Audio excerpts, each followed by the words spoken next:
Class 10th का metals and non metals science का जो वन शॉट हम लोग देखने वाले हैं। सारा लेक्चर बहुत ज्यादा इंपॉर्टेंट होने वाला है। बच्चों को कई बार थोड़ा सा डिफिकल्ट लगता है, तो बिना टाइम वेस्ट किए हम लोग जो है वो शुरू करते हैं। सबसे पहले मेटल्स और नॉन मेटल्स हमारे पास आज तक जो रिसर्चेज हुई है ना, तो टोटल उसके अंदर अगर बात की जाए ना, तो 118 टोटल एलिमेंट्स जो है वो हम लोगों के पास अभी तक सर्च किए जा चुके हैं, जिसके अंदर से तकरीबन 90 एलिमेंट्स जो हैं वो हम लोगों के पास मेटल्स वाली कैटेगरी में फॉल करते हैं। 1992 22 23 एलिमेंट्स जो है वो नॉन मेटल्स वाली कैटेगरी में फॉल करते हैं, और कुछ मेटल्स जिनके अंदर मेटालिक और नॉन मेटालिक प्रॉपर्टीज जो हैं वो दोनों होती हैं, वो मेटलॉइड्स वाली कैटेगरी में फॉल करते हैं। अब क्या है ये कैटेगरीज, क्या होता है मेटल, क्या होता है नॉन मेटल?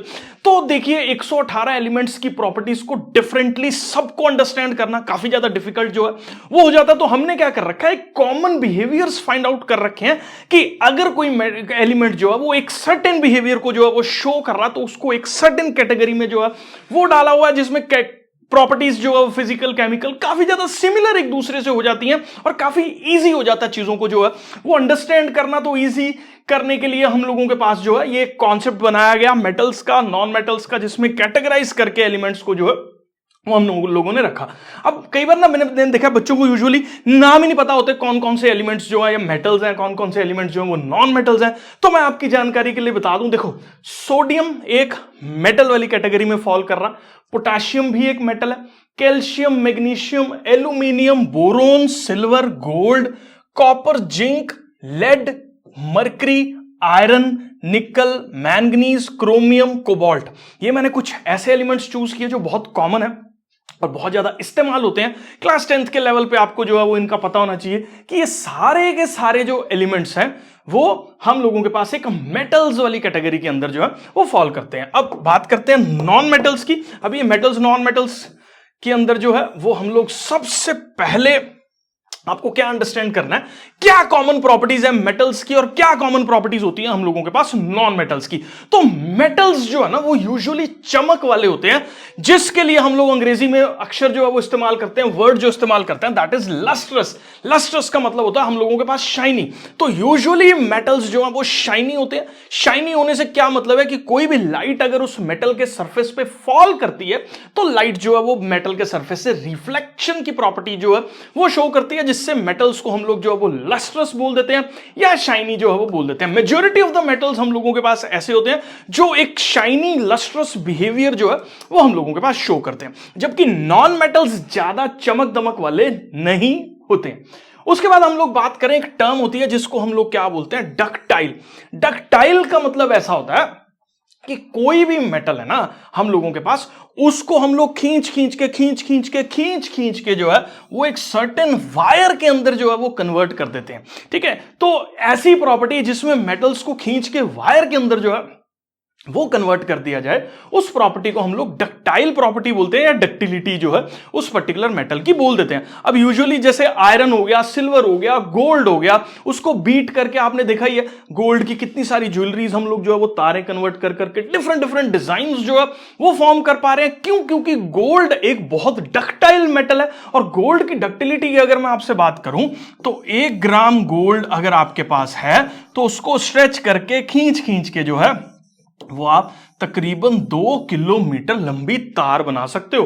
तो मतलब अगर आप 1 तोला सोना लो तो एक एंड पे अगर एक जना खड़ा तो दूसरा बंदा 20 किलोमीटर जो है वो खड़ा होगा। 10 ग्राम अगर आप गोल्ड ले रहे हो, 1 तोला सोना जो है वो ले रहे हो, तो 20 किलोमीटर का डिफरेंस जो है जस्ट फॉर 1 ग्राम जो है या 10 ग्राम जो है वो हम लोगों के पास होता है। क्योंकि गोल्ड की प्रॉपर्टी है वो मेटल टू मेटल एक दूसरे के साथ जो है वो जुड़ने की टेंडेंसी रखता है। बहुत एक थिन एटॉमिक लेयर्स जो है वो फॉर्म करके भी एक स्ट्रॉन्ग नेचर को जो है वो शो करता है। तो इसको हम लोग डक्टिलिटी जो है वो बोल देते हैं। तो मेटल्स यूजुअली डक्टाइल होते हैं क्योंकि एटम की लेयर्स जो है वो एक दूसरे के ऊपर स्लिप होती रहती हैं, और ये जो है एक वीक मेटालिक बॉन्डिंग का रिजल्ट है, और जिसको हम लोग जो है वो हम लोग डक्टिलिटी बोल देते हैं। उसके बाद एक और प्रॉपर्टी हम लोगों के पास होती है जो यूजुअली मेटल्स जो है वो हम लोगों के पास शो कर रहे हैं, उस प्रॉपर्टी को हम लोग बोलते हैं क्या, मेलिएबल।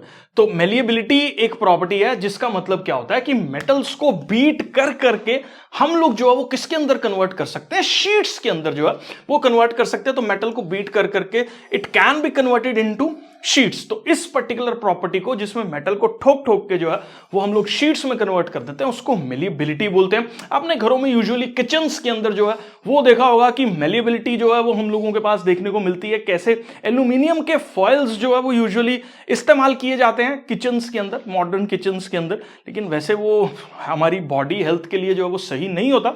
लेकिन हाँ, और हाँ, काजू कतली वाली बर्फी के ऊपर भी जो है वो इवन आप देखो तो सिल्वर का एक पतला सा फॉइल जो है वो उसकी डेकोरेशन के लिए जो है वो लगा दिया जाता है। That is also a property of malleability, beat कर करके उसको जो है वो कन्वर्ट कर दिया गया। ठीक है, मेटल्स यूजुअली जो है वो हम लोगों के पास एक हार्ड नेचर के होते हैं, गुड कंडक्टर्स होते हैं इलेक्ट्रिसिटी के और हीट के। तो मेटल्स के अंदर से इलेक्ट्रिसिटी और हीट जो है वो पास कर सकती है, जबकि नॉन मेटल्स इसकी कॉन्ट्रैरी प्रॉपर्टीज सारी दे रहे हैं। नॉन मेटल्स पुअर कंडक्टर है, मेलिएबल नहीं होते। मेलिएबल इसलिए नहीं होते क्योंकि जब भी नॉन मेटल्स को हम लोग बीट करते हैं तो नॉन मेटल्स टूट जाते हैं, बिखर जाते हैं, क्योंकि वो ब्रिटल हो रहे होते हैं और पाउडर की फॉर्म में जो है वो चेंज होने की टेंडेंसी हम लोगों के पास रखते हैं। यूजुअली देखा गया है कि नॉन मेटल्स हम लोगों के पास सॉफ्ट है और नॉन सॉलिड्स भी होते हैं, क्योंकि जैसे नाइट्रोजन की बात करें, ऑक्सीजन की बात करें, क्लोरीन की बात करें, फ्लोरीन की बात करें, ब्रोमीन की बात करें, ये तो ऐसे हैं जो गैसोस और लिक्विड्स फॉर्म में भी जो है वो एग्जिस्ट करते हैं। तो इस तरह से मेलिएबिलिटी, डक्टिलिटी की कोई सेंस बनती ही नहीं है, क्योंकि इनकी स्टेट ही बहुत डिफरेंट जो है वो हम लोगों के पास देखने को मिलती है। ठीक है, उसके बाद हम लोग बेटा जी बात करेंगे जिसको हम लोग बोलते हैं क्या, मेटलॉइड्स। मेटलॉइड्स का मतलब हम लोगों के पास क्या है, ऐसा बंदा जो ना तो मेटल वाली प्रॉपर्टीज को शो कर रहा है और ना ही नॉन मेटल वाली प्रॉपर्टीज को जो है वो शो करता है। मतलब उसकी प्रॉपर्टीज जो है वो मेटल्स के और नॉन मेटल्स के बीच में लाई करती हैं। कुछ प्रॉपर्टीज वो मेटल्स के जैसी शो कर रहा है और कुछ प्रॉपर्टीज वो नॉन मेटल्स के जैसी शो करता है। ऐसे एलिमेंट्स को हम लोग जो है वो मेटलॉइड्स बोल देते हैं, क्योंकि इनकी प्रॉपर्टीज जो है they lies between the metals and non metals. जैसे इसका एग्जांपल अगर हम लोग देखें तो बोरोन जो है ऐसा एलिमेंट है, सिलिकॉन है, जर्मेनियम है, ये जो है वो काइंड ऑफ मेटलॉइड्स हैं। मेटल्स और नॉन मेटल्स दोनों के जैसी बहुत सारी इनकी प्रॉपर्टीज हैं जो कुछ मेटल्स से मिलती हैं, कुछ नॉन मेटल से मिलती हैं, इसीलिए इसको हम लोग मेटलॉइड्स जो है वो बोल देते हैं। मैं अज्यूम करके चल रहा हूं मेटलॉइड्स भी क्लियर है। और सिलिकॉन, बोरोन और जर्मेनियम इसके एग्जांपल्स हैं, आप नोट जो है वो कर सकते हो। मैं अज्यूम कर रहा हूं ये क्लियर है। उसके बाद बेटा जी बात करते हैं, बहुत सारी एक्सेप्शंस के बिना तो केमिस्ट्री होती ही नहीं है। एक्सेप्शंस हम लोगों के पास जो है वो क्या देखने को मिल रही हैं इसके अंदर। तो सबसे पहले देखो, हमने अभी बात करी कि मेटल्स यूजुअली हार्ड होते हैं, लेकिन सोडियम और पोटेशियम ऐसे मेटल्स हैं जिसको आप नाइफ के साथ जो है वो कट कर सकते हो, क्योंकि ये मेटल्स जो है वो सॉफ्ट कैटेगरी के अंदर जो है वो फॉल करते हैं। आयरन को नाइफ के साथ कट करना पॉसिबल नहीं है, लेकिन सॉफ्ट अगर मेटल्स हैं हमारे पास, जैसे सोडियम हो गया, मरकरी हो गया, उसका एक पीस लोगे तो उसको आप जो है वो कट कर सकते हो। ये हम लोगों के पास जो है वो देखने को मिलता है। मरकरी इकलौता ऐसा नॉन मेटल, क्योंकि देखो हमने बात करी मेटल्स बहुत हार्ड होते हैं, लस्ट्रस होते हैं। हाँ, नो डाउट मरकरी लस्ट्रस है। जो पारा होता है, जो यूजुअली थर्मोमीटर्स के अंदर जो है वो हम लोग इस्तेमाल करते हैं, तो ये मरकरी हम लोगों के पास इकलौता ऐसा मेटल है जो कौन सी वाली स्टेट के अंदर जो है वो प्रेजेंट होता है, हम लोगों के पास लिक्विड स्टेट के अंदर जो है वो प्रेजेंट होता है। उसके बाद हम लोग जो है वो बात करें, गैलियम और सीजियम ऐसे मेटल्स हैं जिनका बहुत लो मेल्टिंग पॉइंट है। तो गैलियम सीजियम को अगर मैं अपने हाथ के ऊपर ऐसे रख दूं तो गैलियम सीजियम हाथ के ऊपर ही पिघलने की जो है वो टेंडेंसी रखते हैं, हाथ के ऊपर ही मेल्ट कर जाते हैं। देखने में वो जो है वो मरकरी के जैसे लगते हैं, मेल्ट करने के बाद लस्ट्रस होते हैं, सिल्वरी अपीयरेंस जो है वो उनका हम लोगों के पास रहता है। तो इसका जो मेल्टिंग पॉइंट्स हैं वो यूजुअली, एक का मेल्टिंग पॉइंट मुझे लगता है शायद 17 डिग्री सेल्सियस के आसपास होता है। तो सर्दियों में तो वो मेटल जो है वो सॉलिड है, लेकिन जैसे ही मान लो हम लोग आजकल के मौसम की बात करें, या जब आप ये वीडियो देख रहे हैं जुलाई अगस्त की बात कर रहे हो या जून की बात कर रहे हो इंडिया में, नॉर्थ इंडिया के अंदर, तो हम लोगों के पास ये यूजुअली जो है वो लिक्विड, जिसको बोलते हैं टेंडेंसीज जो है वो रखता है, लिक्विड अपीयरेंसेस जो है या लिक्विड स्टेट जो है वो इसकी रहती है। ठीक है, तो सीजियम, गैलियम ऐसे अर्थ मेटल्स हैं जिनका लो मेल्टिंग पॉइंट है, हाथ के ऊपर भी जो है वो पिघल जाते हैं। गोल्ड और सिल्वर ऐसे मेटल्स हैं जिनकी कंडक्टिविटीज बहुत ज्यादा एक्सेप्शनली हाई हैं, और हम लोगों के पास जो मरकरी और कॉपर है वो यूजुअली हम लोगों के पास कम कंडक्टिव प्रॉपर्टीज जो है वो शो करते हैं। इसीलिए हम लोगों के पास जो है, ये वैसे एक्सेप्शन नहीं है, ये जनरल कैटेगरी बता रखी है कि एक्सेप्शन जो है ये ऊपर आ रही हैं हम लोगों के पास, ये 3 मेजर जो है। उसके बाद हम लोग बात करते हैं, सबने पढ़ लिया कि नॉन मेटल्स जो है वो लस्ट्रस नहीं होते। एक आधा तो होगा ही भाई लस्ट्रस, हाँ जी है, बिल्कुल है।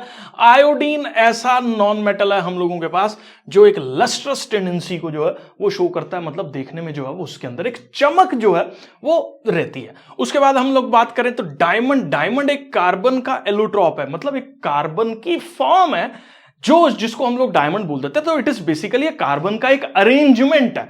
ये पर्टिकुलर अरेंजमेंट कार्बन का ऐसा एलिमेंटल फॉर्म का है कि ये बहुत ही ज्यादा हार्ड है, बहुत ज्यादा चमक वाला जो है वो इसको बनाया जा सकता है, और even one of the hardest substances के अंदर जो है ये फॉल करता है। लेकिन हमने अभी बात करी कि नॉन मेटल्स जो है वो यूजुअली हम लोगों के पास जो है वो सॉफ्ट कैटेगरी के अंदर फॉल करते हैं। Exceptions are always there. तो डायमंड एक फॉर्म ऑफ कार्बन, एक ऐसा नॉन मेटल है जो हम लोगों के पास लस्ट्रस भी होता है। Diamond is a non metal which is lustrous लिखना बेकार है, क्योंकि डायमंड एक कार्बन की फॉर्म है, तो उसको मेंशन करना बहुत ज्यादा जरूरी है कि एक फॉर्म ऑफ कार्बन है जो हम लोगों के पास लस्ट्रस प्रॉपर्टीज को जो है वो शो करती है। उसके बाद हम लोग बात करें बेटा जी, तो ग्रेफाइट एक एलोट्रॉप है, कार्बन का ही एलोट्रॉप है, जो कि बहुत गुड कंडक्टर है किस चीज का, इलेक्ट्रिसिटी का। यूजुअली देखो हमने पढ़ा कि नॉन मेटल्स जो है वो इलेक्ट्रिसिटी को कंडक्ट नहीं करते हैं, लेकिन हम लोगों के पास जो ग्रेफाइट है वो एक ऐसा non metallic form of carbon है, नॉन मेटल है जो एलोट्रॉपिक फॉर्म ऑफ कार्बन है, जो हम लोगों के पास जो है वो इलेक्ट्रिसिटी को कंडक्ट करता है। उसके बाद बात करें ब्रोमीन, ये काइंड ऑफ आपको पता होना चाहिए कि एक इकलौता ऐसा नॉन मेटल है जो रेडिश ब्राउन लिक्विड जो है वो हम लोगों के पास होता है। तो लिक्विड जो है वो स्टेट के अंदर हम लोगों के पास ये प्रेजेंट होता है। तो ग्रेफाइट जो है वो हम लोगों के पास जो है वो उसका बहुत ज्यादा हाई मेल्टिंग पॉइंट रहता है। ये एक्चुअली मेरे को क्लास में कराते हुए जो है वो नोट्स के अंदर ही लिख दिया था, नो वेज, इसको इग्नोर कर दो आप। तो ग्रेफाइट जो है वो हम लोगों के पास एक हाई मेल्टिंग पॉइंट वाला जो है वो हम लोगों के पास नॉन मेटल है, और ब्रोमीन एक लिक्विड जो है वो नॉन मेटल वाली कैटेगरीज के अंदर फॉल करता है। मैं अज्यूम कर रहा हूं ये पर्टिकुलर जो है वो आपको क्लियर है। उसके बाद जो है वो हम लोग बहुत सारी चीजें और देखने वाले हैं, रिएक्शंस पे जो है वो मूव कर रहे हैं, मेटल्स एंड नॉन मेटल्स की। और मेटल्स की रिएक्शन सबसे पहले हम लोग जो है वो वाटर के साथ देखने वाले हैं। तो मेटल्स जब पानी के साथ जो है वो रिएक्ट कर रहे हैं, तो हम लोगों के पास एक बहुत सिंपल चीज देखने को मिल रही है कि मेटल्स जो है वो हाइड्रोक्साइड्स के अंदर चेंज हो जाते हैं। हाइड्रोक्साइड्स क्या होते हैं, कहीं पे भी अगर OH नेगेटिव जो है वो प्रेजेंट है, ये एक हाइड्रो ऑक्साइड जो है वो एनायन होता है जो हम लोगों के पास जो है वो प्रेजेंट होता है। तो मेटल वाटर के साथ रिएक्ट करके मेटल का हाइड्रोक्साइड और साथ में हाइड्रोजन गैस जो है वो रिलीज कर रहे हैं। मैं इस रिएक्शन को खुद लिख के दिखा रहा हूं यहाँ पे। जैसे सोडियम जो है वो हम लोगों के पास Na है, एक मेटल है, इसके अंदर हम लोगों ने जो है वो क्या डाल दिया, H2O जो है वो डाल दिया।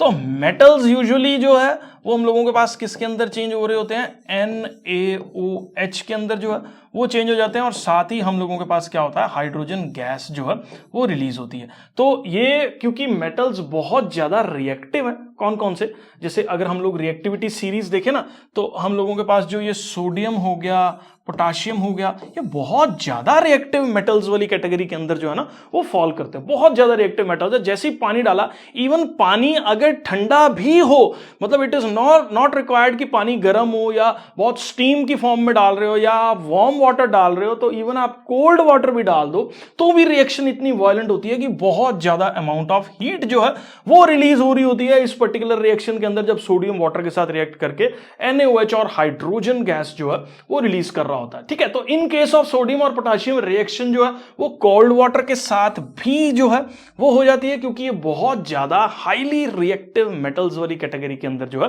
वो फॉल करते हैं, जो इवन ठंडे पानी से भी रिएक्ट कर जाते हैं। रिएक्शन इतनी वायलेंट है, इतनी ज्यादा एक्सोथर्मिक है कि जो इवन ये हाइड्रोजन गैस रिलीज हो रही होती है ना इस पर्टिकुलर रिएक्शन के अंदर, तो इतनी ज्यादा हीट के अंदर ये आग जो है वो पकड़ लेती है और काफी ज्यादा डेंजरस होता है इवन सोडियम को पानी के साथ जो है वो रिएक्ट करवाना। ठीक है, तो आपको ये चीज जो है वो पता होनी चाहिए। तो same reaction is shown by, क्या है ये हमारे पास पोटाशियम है, तो पोटाशियम को भी इवन अगर हम लोग किसके साथ रिएक्ट करवाएं, वाटर के साथ रिएक्ट करवाएं, तो पोटाशियम भी हम लोगों के पास मोस्ट रिएक्टिव मेटल्स के अंदर जो है वो फॉल करता है। तो ये भी किसके अंदर चेंज होगा, देखो ये मेन कॉन्सेप्ट इसका यही रहना कि मेटल का हाइड्रोक्साइड तो बनना ही है, हाइड्रोजन गैस भी रिलीज होनी है, और ये रिएक्शन बहुत ज्यादा एक्सोथर्मिक है, तो इस पर्टिकुलर केस में भी बहुत ज्यादा हीट रिलीज होती है और वो आग पकड़ने का काम जो है वो करती है। तो ये हम लोगों के पास मोस्ट रिएक्टिव मेटल्स का काम जो है वो हो गया। अब इसके अंदर हम लोग देखने वाले हैं कि मॉडरेटली रिएक्टिव मेटल्स जो है, जैसे हम लोगों के पास अगर मैग्नीशियम से रिएक्ट करवाया जा रहा है पानी को, या कैल्शियम से रिएक्ट करवाया जा रहा है, तो क्या ठंडे पानी की जरूरत है या गर्म पानी की जरूरत है या स्टीम की जरूरत है, तो ये मेटल की रिएक्टिविटी पे डिपेंड कर रहा है। जो तो बहुत ज्यादा रिएक्टिव मेटल है ना, वो तो ठंडे पानी से भी रिएक्ट कर जाएगा, गर्म से तो करेगा, स्टीम से तो करेगा, ठंडे से भी कर जाएगा, इवन कोल्डेस्ट वाटर से भी जो है वो रिएक्ट करने की टेंडेंसी रखेगा। लेकिन जो हम लोगों के पास मॉडरेटली रिएक्टिव एलिमेंट है ना, उस मॉडरेटली रिएक्टिव एलिमेंट का क्या सीन है, वो मॉडरेटली रिएक्टिव एलिमेंट जो है वो थोड़े से गर्म पानी से या वार्म वाटर से जो है वो हम लोगों के पास रिएक्ट करता है। ठंडे पानी से पर्टिकुलर रिएक्शन को कई बार नहीं शो करता, लेकिन बनता उसके अंदर भी यही है, क्या, मेटल का हाइड्रोक्साइड। और देखने को क्या मिलता है कि रिएक्शन उतनी वायलेंट नहीं होती, आग जो है वो नहीं पकड़ती, लेकिन मेटल का हाइड्रोक्साइड जरूर जो है वो फॉर्म करती है। अब इसी एग्जाम्पल को जो है वो मैं आपके साथ डिस्कस कर रहा हूं। तो हम लोगों के पास देखो जरा, ये कौन से एलिमेंट्स आ गए हमारे पास, मॉडरेटली रिएक्टिव एलिमेंट्स जो हैं वो आ गए। और मॉडरेटली रिएक्टिव एलिमेंट्स के अंदर जैसे कि कैल्शियम है, वो बहुत लेस वायलेंट रिएक्शन जो है वो करता है। हाइड्रोजन हीट जो रिलीज हो रही होती है वो इतनी सफिशिएंट नहीं होती कि हाइड्रोजन को जो है वो आग लग जाए। ठीक है, तो ये चीज जो है वो देखने को मिलती है। अब इसको रिएक्शन के तौर पे मैं यहां लिख रहा हूं, तो ये कैल्शियम हो गया प्लस साथ में जो है वो वाटर हो गया। तो कैल्शियम का जो हाइड्रोक्साइड है दैट इज CaOH ट्वाइस है, प्लस साथ में कौन सी गैस रिलीज हो रही होती है, हाइड्रोजन गैस जो है वो रिलीज होती है। ठीक है, तो अगर देखा जाए तो ये हम लोगों के पास पर्टिकुलर रिएक्शन जो है वो हो रही है। स्टार्ट्स फ्लोटिंग वाला कॉन्सेप्ट मैं भी कर रहा हूं। तो ये चीज देख लो, मैग्नीशियम जो है वो रिएक्ट ही नहीं करता कोल्ड वाटर के साथ। कारण अभी मैंने समझाया, क्योंकि ये मॉडरेटली रिएक्टिव एलिमेंट्स हैं, ये बहुत ठंडे पानी से रिएक्ट नहीं करते। इनको रिएक्शन करने के लिए भी एक सर्टेन मिनिमम इग्निशन टेम्परेचर जो है वो चाहिए होता है, ताकि एक पर्टिकुलर केमिकल रिएक्शन जो है वो टेक प्लेस करे। इसीलिए ये वार्म वाटर से जो है वो रिएक्ट करते हैं। बनाते ये भी हम लोगों के पास क्या है, वही मैग्नीशियम का हाइड्रोक्साइड। तो ये भी अगर मैं रिएक्शन आपको लिख के बताऊं, तो मैग्नीशियम जब हमारे पास वाटर के साथ रिएक्ट करता है तो हम लोगों के पास क्या फॉर्म हो रहा होता है, ये फॉर्म होता है हमारे पास MgOH ट्वाइस फॉर्म होता है, और साथ ही हाइड्रोजन गैस जो है वो रिलीज होती है इस पर्टिकुलर के अंदर भी। और यहां पे भी जो है वो हम लोगों के पास क्या चीज देखने को मिलती है कि हाइड्रोजन गैस रिलीज हो रही है, हीट भी रिलीज हो रही है, लेकिन हीट उतना रिलीज नहीं हो रही कि हाइड्रोजन को जो है वो आग लग जाए। तो reaction is comparatively less violent, क्योंकि these metals are moderately reactive metals वाली कैटेगरी के अंदर जो है वो फॉल करते हैं। अब एक क्वेश्चन जो बहुत ज्यादा इंपॉर्टेंट है वो मैं आपके साथ यहां पे डिस्कस कर रहा हूं कि जब भी हम लोग मैग्नीशियम का रिएक्शन करवाते हैं या हम लोग जो है वो कैल्शियम का रिएक्शन करवाते हैं, किसके साथ रिएक्शन करवाते हैं, वाटर के साथ रिएक्शन करवाते हैं। तो होता क्या, मान लो ये पर्टिकुलर बीकर में केमिकल रिएक्शन हो रही है, हमने मेटल जो है वो इसके अंदर डाला, तो मेटल ने जो है वो रिएक्ट करा, तो हाइड्रोजन गैस के ना ऑब्वियसली बबल्स रिलीज होते हैं। ठीक है, तो यहां पे हाइड्रोजन गैस का बुलबुला जो है वो पानी के अंदर रिलीज हुआ, क्योंकि गैस को पानी के अंदर ट्रैप करना पॉसिबल नहीं है। तो गैस की यूजुअल जो टेंडेंसी हम लोगों के पास रहती है वो ये है कि गैस जो है वो अपवर्ड डायरेक्शन में ऊपर की साइड पे जो है वो मूव करती है। तो इसीलिए जो गैस ऊपर मूव कर रही होती है ना, वो इवन इतनी ज्यादा बुयांट फोर्स उसके अंदर होता है कि वो मेटल्स को भी अपने सरफेसेस के ऊपर जो है मतलब बिठा के ऊपर जो है वो ऊपर की साइड पे इकट्ठा कर देती है। तो क्योंकि बुलबुले इतने ज्यादा निकल रहे होते हैं कि मेटल भी फ्लोट करने लग जाता है, क्योंकि नीचे से जो है एक थ्रस्ट मिलता है मेटल को, जिससे मेटल जो है वो एक सरफेस पे फ्लोट करने की टेंडेंसी जो है वो रखता है। तो ये कई बार पेपर पॉइंट ऑफ व्यू से बहुत इंपॉर्टेंट क्वेश्चन है कि why calcium and magnesium starts floating on the surface of the water when chemical reaction takes place.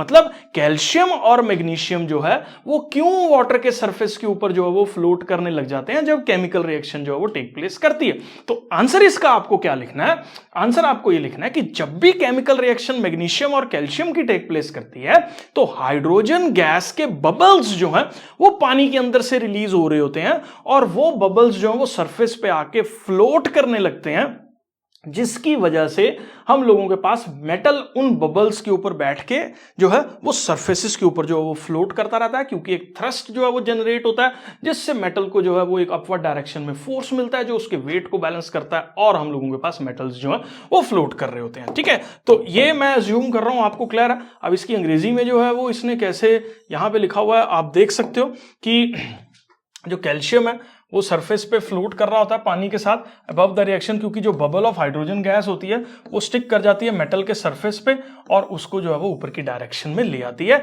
यही सेम सिनेरियो हम लोगों के पास किस में टेक प्लेस कर रहा होता है, मैग्नीशियम के केस में भी हो रहा होता है। मैं अज्यूम कर रहा हूं बेटा जी, ये जो है वो आपको क्लियर है। उसके बाद हम लोग बात करेंगे, देखो मोस्ट रिएक्टिव एलिमेंट्स का हम लोगों ने देख लिया, मॉडरेटली रिएक्टिव एलिमेंट्स का हम लोगों ने देख लिया। अब हम देखते हैं कि यार जो बहुत कम नीचे के एलिमेंट्स हैं, जैसे हम लोगों के पास एल्यूमिनियम हो गया, इवन आयरन हो गया, जिंक हो गया, ये सारे के सारे एलिमेंट्स जो हैं ना तो ठंडे पानी से रिएक्ट कर रहे होते हैं, ना गर्म पानी से रिएक्ट करते हैं, ना हॉट वाटर से रिएक्ट कर रहे होते हैं, ना वार्म वाटर से रिएक्ट करते हैं। तो करते किस चीज से रिएक्ट है वो चीज आप अपने दिमाग में बिठाओ। तो ये जो है इनको बहुत ही ज्यादा गर्म पानी चाहिए होता है जो कि एक स्टीम की फॉर्म में हम लोग जो है वो इनके अंदर डालते हैं। तो एल्यूमिनियम कभी भी जब स्टीम के साथ रिएक्ट करता है, इससे नीचे ये रिएक्शन नहीं होती, मतलब स्टीम एटलीस्ट रिक्वायर्ड होती है, तो यहां पे हाइड्रोक्साइड फॉर्म नहीं होता, ये सिंपली ऑक्साइड के अंदर चेंज होता है और हाइड्रोजन तो काफी सारी रिलीज होती है यहां पे। और आयरन के केस में हम लोगों के पास जब ये स्टीम के साथ रिएक्ट करता है तो आयरन मेटल जो है वो Fe3O4 के अंदर जो है वो फॉर्म होता है और साथ में हाइड्रोजन गैस जो है वो रिलीज होती है। दो सवाल मेरे दिमाग में आते हैं, पहला कि ये कि ऊपर वाले केसेस में जहां पे वाटर जो है वो मॉडरेटली रिएक्टिव एलिमेंट्स या हाईली रिएक्टिव एलिमेंट्स के साथ रिएक्ट कर रहा था, वहां पे तो हाइड्रोक्साइड जो है वो फॉर्म हो रहा था। यहां पे जो है वो ऐसा क्यों हुआ कि हम लोगों के पास ऑक्साइड ही फॉर्म हो रहा है, हाइड्रोक्साइड जो है वो नहीं बन रहा, जबकि है ये भी पानी। अब इस चीज को समझाता हूं मैं। देखो मैं सोडियम वाली रिएक्शन करता हूं, सोडियम वाली रिएक्शन जब पानी से रिएक्शन होती है सोडियम की, तो इस रिएक्शन को आप ऐसे समझो कि पहले तो ऑक्साइड ही बनना है, फिर वो ऑक्साइड मेटल में डिसॉल्व होके एक एल्कली या हाइड्रोक्साइड जो है वो यहां पे फॉर्म करता है। मतलब ये केमिकल रिएक्शन ऐसे टेक प्लेस करती है, मतलब काइंड ऑफ दो स्टेप्स के अंदर हो रही है। पहले आपके पास जो है वो ऑक्साइड बन रहा है जो पानी में डिसॉल्व होके, क्योंकि पानी बहुत सारा उसके अंदर जो है वो डाला हुआ है, तो पानी में डिसॉल्व होके हमारे पास हाइड्रोक्साइड का फॉर्मेशन करता है। जबकि अगर आप इसके अंदर देखो तो एल्यूमिनियम जब वाटर से रिएक्ट करता है तो ऑक्साइड तो बना, लेकिन हमारे पास there is no solution like water जिसके अंदर जो है वो एल्यूमिनियम के ऑक्साइड को डिसॉल्व करा के हम लोग हाइड्रोक्साइड्स में जो है वो चेंज कर सके। इसलिए ये रिएक्शन इसी स्टेप पे जो है वो रुक जाती है और आगे हाइड्रोक्साइड्स वाली कैटेगरी के अंदर जो है वो नहीं चेंज होती। काफी ज्यादा इंपॉर्टेंट पॉइंट है। तो ये पहला पॉइंट जो है वो आपको क्लियर है कि हाइड्रोक्साइड्स इस पर्टिकुलर केस में क्यों नहीं फॉर्म हो रहे हैं, जबकि NaOH जो है वो हम लोगों के पास हाइड्रोक्साइड बनाने की टेंडेंसी रखता है। दूसरा हम लोगों ने यार ये पढ़ा था आयरन का कि आयरन की जो वैलेंसी है हम लोगों के पास ऑक्सीजन की 2 है, इसकी 3 लगा लो तो ये हम लोगों के पास क्या बनता है, ये हम लोगों के पास बनता है F, हम लोगों के पास ये इसको हटा देते हैं और हम लोगों के पास ये बन रहा है Fe2O3। या एक और आयरन की वैलेंसी हम लोगों के पास रहती है विच इज FeO2 और 2 भी शो करता है, 1:1 शो करेंगे तो हमारे पास एक कंपाउंड बनेगा FeO। क्वेश्चन ये आ रहा है हमारे दिमाग में कि यार ये दो तो एग्जिस्ट करते नजर आ रहे हैं कि FeO है, Fe2O3 है, व्हाट इज दिस Fe3O4? ये Fe3O4 का फॉर्मेशन जो है वो हम लोगों के पास जो है वो कैसे हो रहा है? तो आप इसको ऐसे समझो ये एक मिक्स्ड ऑक्साइड है, इन दोनों का मिक्स्ड ऑक्साइड है जो कि Fe3 यहां पे हो गए और O4 की फॉर्म में जो है वो यहां पे मिल रहा है। तो this is not a compound, ये एक मिक्स्ड ऑक्साइड है। मतलब कुछ आयरन FeO में ऑक्सीडाइज कर गया, कुछ आयरन Fe2O3 में ऑक्सीडाइज कर गया, हम लोगों ने जो है वो मिक्सचर की फॉर्म में फॉर्म हुआ, तो हमने जो है वो इसको Fe3O4 जो है वो यहां पे लिख दिया। तो ये Fe3O4 मिक्स्ड ऑक्साइड जो है वो हम लोगों के पास होता है। ठीक है, तो मैं अज्यूम कर रहा हूं ये सारी की सारी केमिकल रिएक्शंस जिसमें ऑक्साइड्स क्यों फॉर्म हो रहे हैं स्टीम के साथ, ये भी आपको क्लियर है। Fe3O4 जो है वो फॉर्म हो रहा है, ये भी आपको क्लियर है। रिएक्शंस आपको पेपर के अंदर बैलेंस्ड फॉर्म में ही जो है वो लिखनी है, मैं अज्यूम कर रहा हूं यहां तक जो है वो क्लियर है। उसके बाद हम लोग ये वाली कहानी भी पढ़ लेते हैं। तो मेटल्स जैसे कि देखो यहां पे लिखा हुआ है, एल्यूमिनियम हो गया, जिंक हो गया, आयरन हो गया, ये हम लोगों के पास ना तो ठंडे पानी से रिएक्ट कर रहे होते हैं, ना हम लोगों के पास जो है वो गर्म पानी से रिएक्ट करते हैं। ये यूजुअली जो है वो स्टीम से ही रिएक्ट करते हैं। और हम लोगों के पास क्या फॉर्म करते हैं, मेटल का ऑक्साइड फॉर्म करते हैं। रिएक्शन मेटल ऑक्साइड की जो है, क्योंकि इसके अंदर कोई भी पानी अवेलेबल नहीं है कि इसके ऑक्साइड को जो है वो हाइड्रोक्साइड्स में चेंज कर दे, ये सारी स्टोरी मैंने यहां लिख रखी है। और एल्यूमिनियम के साथ ये जो केमिकल रिएक्शन टेक प्लेस कर रही है ये मैं समझा चुका हूं, मैं अज्यूम कर रहा हूं ये पर्टिकुलर स्लाइड भी आपको क्लियर है। उसके बाद बेटा जी हम लोग बढ़ते हैं लीस्ट रिएक्टिव मेटल्स। कुछ मर्जी कर लो, पानी डाल लो, स्टीम डाल लो, हवा डाल लो, जो मर्जी डाल लो।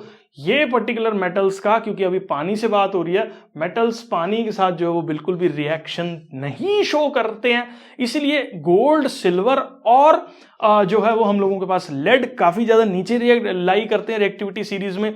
मतलब इसका क्या कि इनकी रिएक्टिविटीज बहुत ज्यादा पुअर हैं, जिस वजह से हम लोगों के पास ये बहुत ज्यादा रिएक्शंस जो है वो शो नहीं करते हैं। उसके बाद बेटा जी हम लोग बात करते हैं मेटल्स जब एसिड से रिएक्ट करते हैं ना, तो हम लोगों के पास सॉल्ट बनता है और हाइड्रोजन गैस का फॉर्मेशन जो है वो करते हैं। जैसे फॉर एग्जांपल हमने एक मेटल लिया सोडियम और उसके अंदर डाला HCl which is hydrochloric acid, यहां पे फॉर्म हो रहा है NaCl और साथ ही हम लोगों के पास हाइड्रोजन गैस जो है वो रिलीज हो रही है। तो ये बन गया हमारे पास सॉल्ट, ये है हमारे पास एसिड और ये हम लोगों के पास क्या है, मेटल जो है वो होता है। तो कोई भी मेटल है जब भी वो एसिड से रिएक्ट करता है तो हमारे पास सॉल्ट का फॉर्मेशन हो रहा होता है और साथ ही हाइड्रोजन गैस भी रिलीज होती है। तो मेटल्स एसिड से रिएक्ट करके सॉल्ट और हाइड्रोजन गैस बनाते हैं, ये सबको समझ में आ गया। हाइड्रोजन गैस इवॉल्व होती है और कब इवॉल्व नहीं होती ये चीज मैं आपको समझा देता हूं। ठीक है, बहुत ज्यादा इंपॉर्टेंट पॉइंट्स हैं यहां पे देखने वाले कि जब कभी भी हम लोगों के पास कोई मेटल है ना, और जब वो मेटल किससे रिएक्ट करता है, HNO3, इसको हम लोग बोलते हैं नाइट्रिक एसिड। नाइट्रिक एसिड की क्या खासियत है, दिस इज अ ऑक्सीडाइजिंग, ये एक बहुत अच्छा ऑक्सीडाइजिंग एजेंट है। इन शॉर्ट अगर मैं बात करूं तो ये ऑक्सीजन को प्रोवाइड करने की टेंडेंसी रखता है। जैसे अभी हमने बात करी कि सोडियम जो है वो किससे रिएक्ट करता है, HNO3 से जब रिएक्ट करता है तो देखो बनाएगा इसके अंदर भी क्या, NaNO3, सॉल्ट तो बनेगा ही, साथ में हाइड्रोजन गैस भी रिलीज हुई। तो कहानी क्या सुना रहे हो, कहानी मैं ये सुना रहा हूं कि नाइट्रिक एसिड क्योंकि एक स्ट्रॉन्ग ऑक्सीडाइजिंग एजेंट है, जिसकी वजह से हम लोगों के पास ये जो नाइट्रिक एसिड है ये वाटर को ऑक्सीजन देके, सॉरी हाइड्रोजन को ऑक्सीजन प्रोवाइड करके किसके अंदर चेंज कर देता है, ये जो है वो हाइड्रोजन को कन्वर्ट कर देता है किसके अंदर, वाटर के अंदर। तो हम लोगों के पास क्या एक एक्सेप्शन होगी कि हाइड्रोजन गैस तो इवॉल्व हो रही है लेकिन नाइट्रिक एसिड के साथ जो है हाइड्रोजन गैस इवॉल्व नहीं होती, क्योंकि एक स्ट्रॉन्ग ऑक्सीडाइजिंग एजेंट है जो हाइड्रोजन को किसके अंदर जो है वो कन्वर्ट करने की टेंडेंसी रखता है, वाटर के अंदर जो है वो कन्वर्ट करने की टेंडेंसी रखता है। इसके साथ और भी ऑक्साइड्स जो है वो फॉर्म होंगे, NO2, N2O वगैरह अलग अलग कंपाउंड्स के अंदर। तो ये आप अभी केमिकल रिएक्शन के तौर पे अपने पास मत लिखो, बस मैं जस्ट बता रहा हूं कि नाइट्रिक एसिड एक स्ट्रॉन्ग ऑक्सीडाइजिंग एजेंट होने की वजह से हाइड्रोजन को वाटर के अंदर जो है वो चेंज कर देता है। नाइट्रिक एसिड ऑक्सीडाइज करता है हाइड्रोजन गैस को पानी में और खुद जो है वो रिड्यूस हो जाता है नाइट्रोजन के ऑक्साइड से। डिफरेंट डिफरेंट मेटल्स के साथ डिफरेंट डिफरेंट ऑक्साइड्स रिलीज होते हैं। ठीक है, तो ये आपको पता होना चाहिए कि नाइट्रिक एसिड ने मेटल को तो सॉरी हाइड्रोजन को तो ऑक्सीडाइज कर दिया वाटर के अंदर और खुद भी रिड्यूस हो गया N2O में, NO2 में। तो इस तरह से इसका रिडक्शन जो है वो देखने को मिलता है। अब इसमें भी फर्दर एक और एक्सेप्शन है, एक्सेप्शन के अंदर एक्सेप्शन आ रही है, बहुत ही खतरनाक चीज है, बहुत ही खतरनाक एक्सेप्शन है जो कि एक्सेप्शन में भी एक्सेप्शन का काम जो है वो कर रही है। पहली एक्सेप्शन ये देखिए कि नाइट्रिक एसिड के साथ जो है वो वाटर इवॉल्व हो रहा होता है। अब आगे एक्सेप्शन ये है कि अगर हम लोगों के पास मेटल है मैग्नीशियम, मतलब या तो मेटल ले लें मैग्नीशियम और या मेटल ले लें हम लोग मैंगनीज, इन दोनों में से कोई मेटल ले लो और उस पर्टिकुलर मेटल को जब आप नाइट्रिक एसिड से रिएक्ट कराओगे तो हाइड्रोजन गैस ही रिलीज होती है। इस पर्टिकुलर केस के अंदर जो है वो ऑक्सीडेशन इन पर्टिकुलर मेटल्स के सामने जो है वो एक अच्छा ऑक्सीडाइजिंग एजेंट का काम नहीं करती और हाइड्रोजन गैस जो है वो वाटर के अंदर कन्वर्ट नहीं होती है।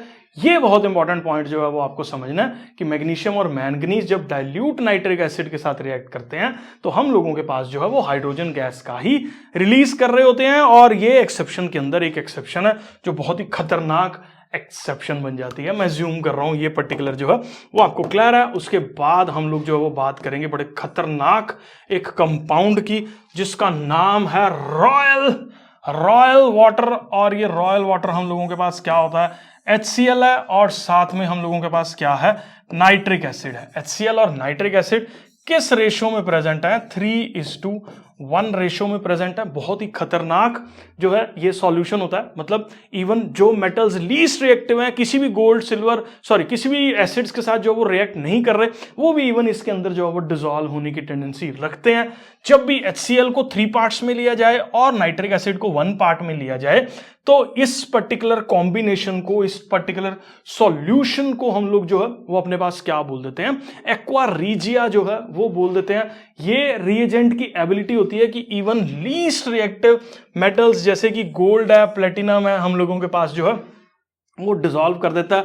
और यूजुअली आजकल जो सुनार लोग होते हैं वो इसी मेटल का इस्तेमाल करते हैं क्लीनिंग ऑफ द आपके मेटल के लिए। जैसे आप मेटल साफ कराने गए हैं तो 2 तरह की क्लीनिंग यूजुअली मेटल्स की रहती है। जब भी मेटल्स, मान लो गोल्ड है, वो थोड़ा सा शाइनी कम हो गया, उसके ऊपर जो है वो लेयर बन गई है छोटी मोटी, या सिल्वर के ऊपर एक ब्लैकी जो है वो सल्फाइड की लेयर जब बन जाती है तो वो टार्निश कर जाते हैं। तो टार्निश में दोबारा से वही नए जैसी चमक पाने के लिए उन मेटल्स के अंदर 2 तरह की क्लीनिंग्स जो है वो यूजुअली ये ज्वेलरी शॉप्स के ऊपर अवेलेबल रहती है।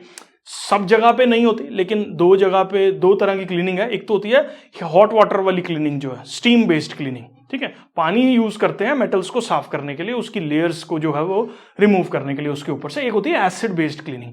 एसिड बेस्ड क्लीनिंग यही होती है, उसके अंदर एक सर्टेन एसिड डाला हुआ है, जैसे ही आप मेटल को उसके अंदर डिप करोगे तो वो मेटल जो है वो टॉप लेयर ऑफ द उसके साथ जो है वो आपके ज्वेलरी के साथ जो है वो रिएक्ट कर जाएगा और जो टॉप लेयर थी वो आके डिसॉल्व हो जाएगी उस पर्टिकुलर एसिड के अंदर।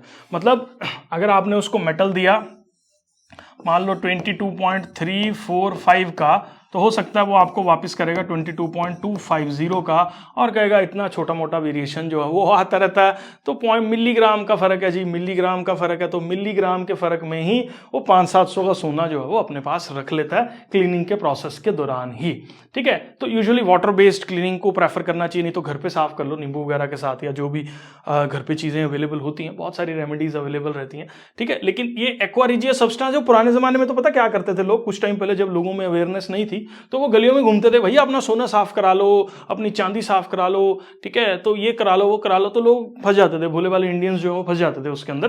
तो ये यूजुअली मान लो, अब मैं अगर बिजनेस मॉडल डिस्कस करूं आप लोगों के साथ, तो आप ये समझ लो कि अगर एक बंदा जिसको बोलते हैं एक घर से 50 मिलीग्राम या 20 मिलीग्राम सोना ले रहा है और शाम तक उसने 10 घर 20 घर अपना उल्लू बना दिया, तो उसने शाम को अच्छा खासा पैसा जो है वो कमा लिया। तो ये सिनेरियो जो है वो था यूजुअली, क्योंकि इस सॉल्यूशन के अंदर जो गोल्ड डिसॉल्व होता है एक सर्टेन रिवर्स केमिकल रिएक्शन के थ्रू जो है उसको अलग किया जाता है और वो जो है वो काइंड ऑफ सोने के अंदर जो है वो कन्वर्ट हो जाता है, ठीक है। तो ये आपको जो है वो समझना है, काफी अच्छा एक important question paper point of view से जो है वो हम लोगों के पास बनता है, एक्वा रीजिया क्या होता है, ठीक है। चलो आगे बात करते हैं हम लोग एक्वा रीजिया के बाद कि मेटल्स ने तो जो है वो कमाल कर रखी है। एसिड की रिएक्शन हमने सीख ली, पानी की रिएक्शन हमने सीख ली, अब एयर के साथ रिएक्शन भी जो है वो बट ऑब्वियसली सीखेंगे। तो मेटल्स यूजुअली जब एयर के साथ रिएक्ट करते हैं तो एयर में जो major component, most reactive component रहता है जो यूजुअली मेटल्स से कंबाइन करता है वो ऑक्सीजन है। जैसे फॉर एग्जांपल मैग्नीशियम ने ऑक्सीजन से रिएक्ट करके MgO बनाया, कैल्शियम ने ऑक्सीजन से रिएक्ट करके CaO का फॉर्मेशन किया, सोडियम ऑक्सीजन से रिएक्ट करके सोडियम ऑक्साइड बना रहा है, एल्यूमिनियम ऑक्सीजन से रिएक्ट करके Al2O3 CO3 बना रहा है, कॉपर जो है वो CuO जो है वो हम लोगों के पास फॉर्म करता है। तो ये यूजुअली मेटल्स हम लोगों के पास यूजुअली ऑक्सीजन से ही जो है वो कंबाइन करके मेटल के रिस्पेक्टिव ऑक्साइड्स के अंदर जो है वो चेंज हो जाते हैं। कुछ ऐसे मेटल्स हैं, मैं बता देता हूं, शायद मैंने पीछे नीचे कहीं लिखा होगा कि जैसे मैग्नीशियम है ना, वो इवन नाइट्रोजन से भी रिएक्ट कर जाता है। तो ये हमारे पास क्या फॉर्म करता है, Mg3N2 का फॉर्मेशन जो है वो हम लोगों के पास करता है। तो ये नाइट्राइड बन जाता है। इवन लिथियम भी जो है वो Li3N का फॉर्मेशन करता है, तो लिथियम नाइट्राइड बन जाता है। तो यूजुअली ये दो ऐसे मेटल्स हैं, मतलब अल्कली और अल्कलाइन अर्थ मेटल्स की कैटेगरी के अंदर, जो कि एल्केलाइन और अल्कली अर्थ मेटल्स आपको शायद नहीं पता लगेगा क्योंकि ये पीरियोडिक क्लासिफिकेशंस करके चैप्टर होता था पहले, अब वो रिमूव कर दिया गया। अब अभी समझ लो कि बहुत रिएक्टिव मेटल्स के अंदर से ये दो ऐसे मेटल्स हैं जो इवन नाइट्रोजन से भी रिएक्ट कर जाते हैं। बाकियों की रिएक्शन यूजुअली ऑक्सीजन के साथ ही देखने को मिलती है, और यहाँ पे MgO, CaO, Na2O वैलेंसीज की वजह से Al2O3, CuO जो है वो फॉर्म होते हैं। अब ये भी सबको पता है, एसिड बेसिस एंड सॉल्ट्स के वन शॉट के अंदर भी मैंने यही डिस्कस किया था आप लोगों के साथ कि यूजुअली जो हमारे पास मेटल्स होते हैं, ये देखो ये नीचे लिखी हुई थी रिएक्शन, वो यूजुअली बेसिक इन नेचर जो है वो होते हैं। तो जब भी इन मेटल्स को पानी में डालेंगे, जब भी किसी भी जो अभी मेटल्स को पानी में डालेंगे, तो ये रिस्पेक्टिव किसके अंदर चेंज हो जाएंगे, हाइड्रोक्साइड्स के अंदर जो है वो चेंज हो जाएंगे। जैसे फॉर एग्जांपल अगर मैं बात करूं सोडियम की और हाइड्रोक्साइड की, दोनों की वैलेंसीज 1 है, तो इसलिए ये NaOH बन गया। जबकि अगर मैं बात करूं तो मैग्नीशियम की और OH की, इसकी वैलेंसी 2 है, इसकी वैलेंसी 1 है, तो यहां पे अगर देखने को मिले तो it will form MgOH twice का फॉर्मेशन जो है वो कर रहा है। और यूजुअली मेटल्स जो है वो ऑक्साइड्स जो है वो पानी से रिएक्ट करके हमारे पास हाइड्रोक्साइड्स का फॉर्मेशन जो है वो करते हैं। मैं अज्यूम कर रहा हूं ये क्लियर है। नॉन मेटल्स जो है ऑक्साइड्स एसिडिक इन नेचर जो है वो होते हैं। इसके बारे में ज्यादा डिटेल अभी आपको जानने की जरूरत नहीं है, ये मैंने पिछले चैप्टर में जो है डिस्कस कर रखा है एसिड बेसिस एंड सॉल्ट्स वाले में। और फ्यू ऐसे मेटल्स हैं, ये भी मैं बता चुका हूं, जैसे मैग्नीशियम हो गया, लिथियम हो गया, जो इवन नाइट्रोजन के साथ भी रिएक्ट करके हम लोगों के पास जो है वो इसके रेस्पेक्टिव नाइट्राइड्स और का फॉर्मेशन कर रहे होते हैं। जैसे मैग्नीशियम का नाइट्राइड हो गया या लिथियम का नाइट्राइड का फॉर्मेशन जो है वो हो गया। मैं ज्यूम कर रहा हूं बेटा जी, ये पर्टिकुलर भी आपको जो है वो क्लियर है। उसके बाद हम लोगों के पास एक और कॉन्सेप्ट जो देखने को मिलता है, एम्फोटेरिक। एम्फोटेरिक मतलब दो अलग अलग प्रॉपर्टीज को शो करने वाला, दो डिफरेंट प्रॉपर्टीज को शो करने वाला। अभी हमने बात करी क्या कि मेटल का ऑक्साइड क्या होगा, हमारे पास बेसिक इन नेचर होगा। नॉन मेटल का ऑक्साइड क्या होगा, हम लोगों के पास एसिडिक इन नेचर होगा। जैसे फॉर एग्जांपल मैं आपको समझा देता हूं फिर से, Na2O ये पानी से रिएक्ट करा और इसने क्या बनाया, NaOH बनाया, जो कि क्या कर रहा है, एक बेस का काम कर रहा है। इसीलिए ये कौन सा ऑक्साइड हो गया, बेसिक ऑक्साइड जो है वो हो गया। ऐसे ही देखो हम लोगों के पास अगर बात करो तो SO3 है, इसके अंदर मैंने पानी डाला तो इसने बनाया सल्फ्यूरिक एसिड।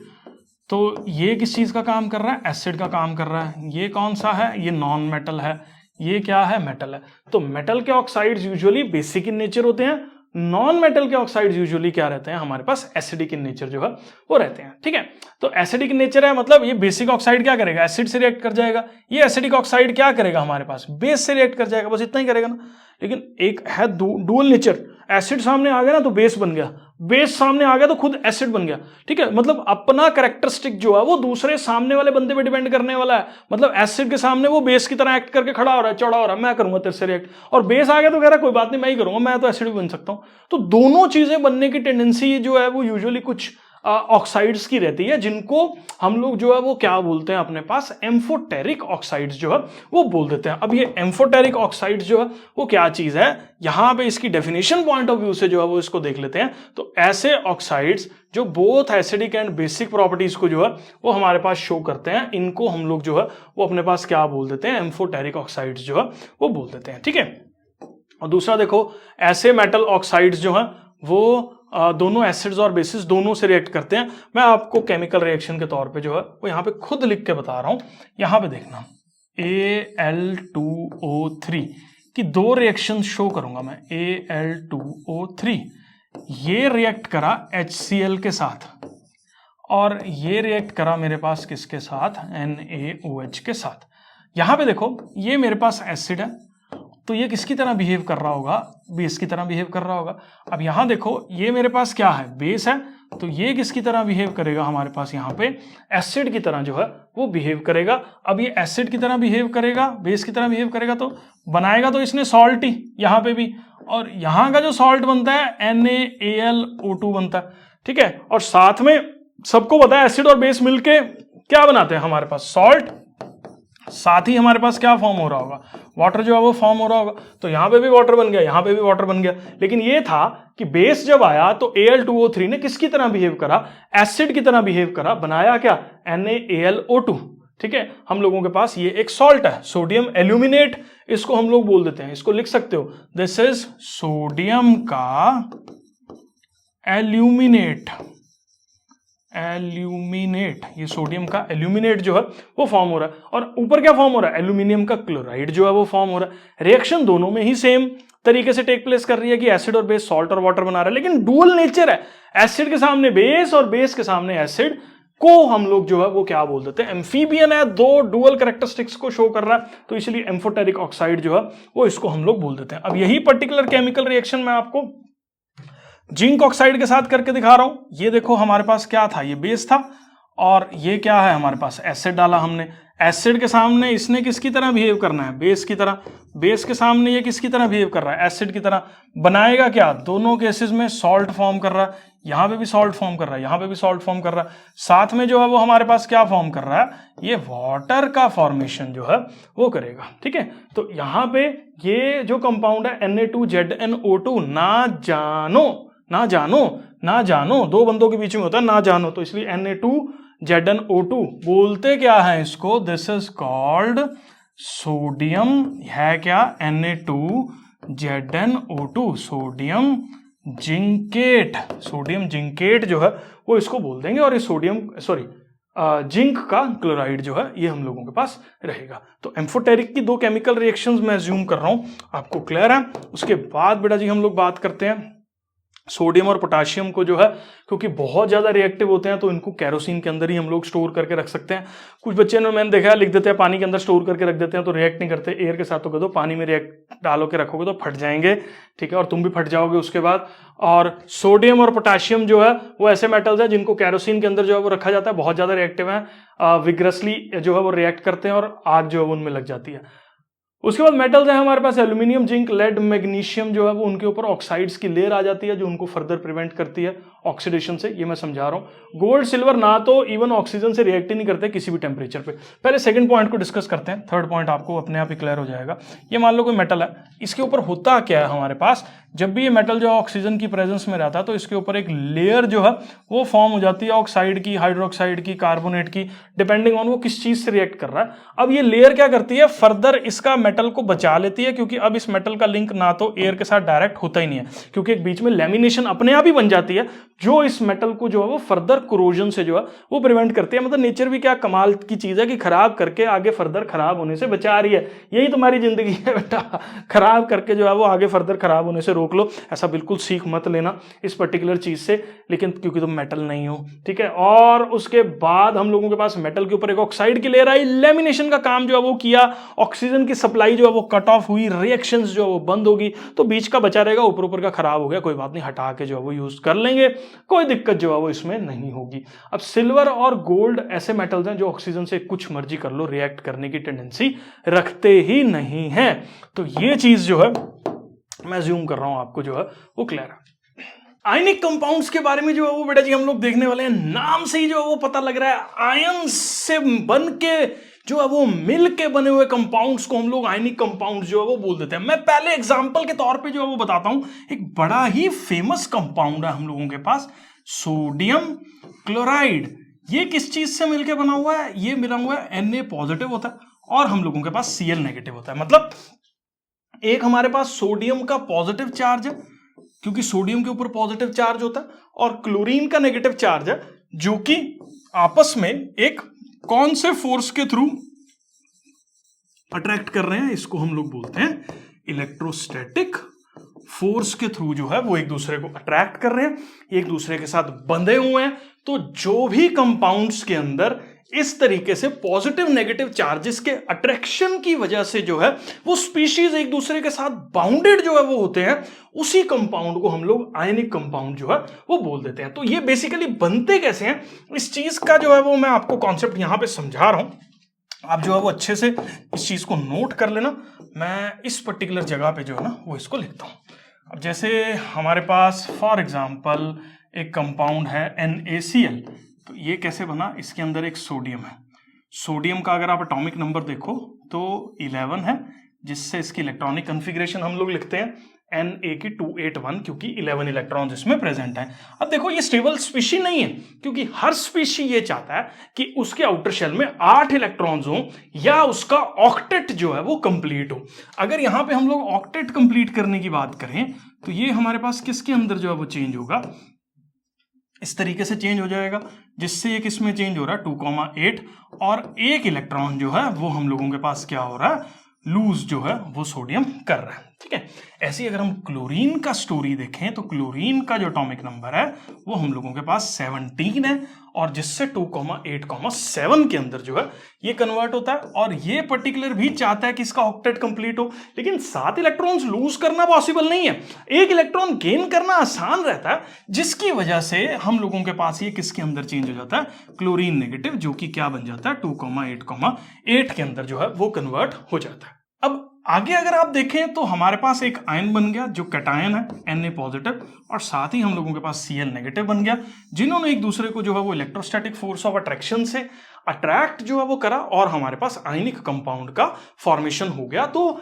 आयनिक कंपाउंड के फॉर्मेशन के अंदर जो मेन कॉन्सेप्ट ध्यान देने वाला है वो इसमें यह है कि देयर इज वन स्पीशी जो कि इलेक्ट्रॉन को लूज कर रहा है, और कोई दूसरा स्पीशी उसके साथ जो जुड़ने वाला है वो इलेक्ट्रॉन्स को गेन कर रहा है, और हमारे पास नेगेटिव चार्ज का स्पीशी जो है वो फॉर्म हो रहा है। तो इस तरीके से Na पॉजिटिव और Cl नेगेटिव का फॉर्मेशन जो है वो होता है, और हमारे पास जो कंपाउंड है वो बन जाता है NaCl कंपाउंड का फॉर्मेशन जो है वो हो जाता है। ठीक है, अब इसको टेबल की फॉर्म में हम लोगों ने जो है वो किस तरीके से लिखा हुआ, यही सेम चीज हमने इलेक्ट्रॉनिक कॉन्फ़िगरेशन लिखी, वैलेंसी लिखी, और जो मैंने समझाया वही सेम जो है वो हो गया। उसके बाद बात करते हैं हम लोग किसकी प्रॉपर्टीज देखते हैं आयनिक कंपाउंड्स की। देखो ये इलेक्ट्रोस्टैटिक फोर्स ऑफ अट्रैक्शन है, जो कि दो पॉजिटिव और नेगेटिव चार्ज के स्पीशीज के बीच में जो है वो एग्जिस्ट कर रहा है, ये काफी स्ट्रॉन्ग फोर्स है।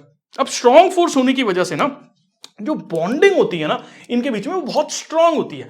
अब अगर बॉन्डिंग स्ट्रांग है ना तो हम लोगों के पास क्या चीज जो है वो देखने को मिलेगी कि बॉन्डिंग स्ट्रांग होने की वजह से ये कंपाउंड एक क्रिस्टलाइन सॉलिड्स की तरह एक्ट करेंगे, बहुत स्ट्रांग होंगे।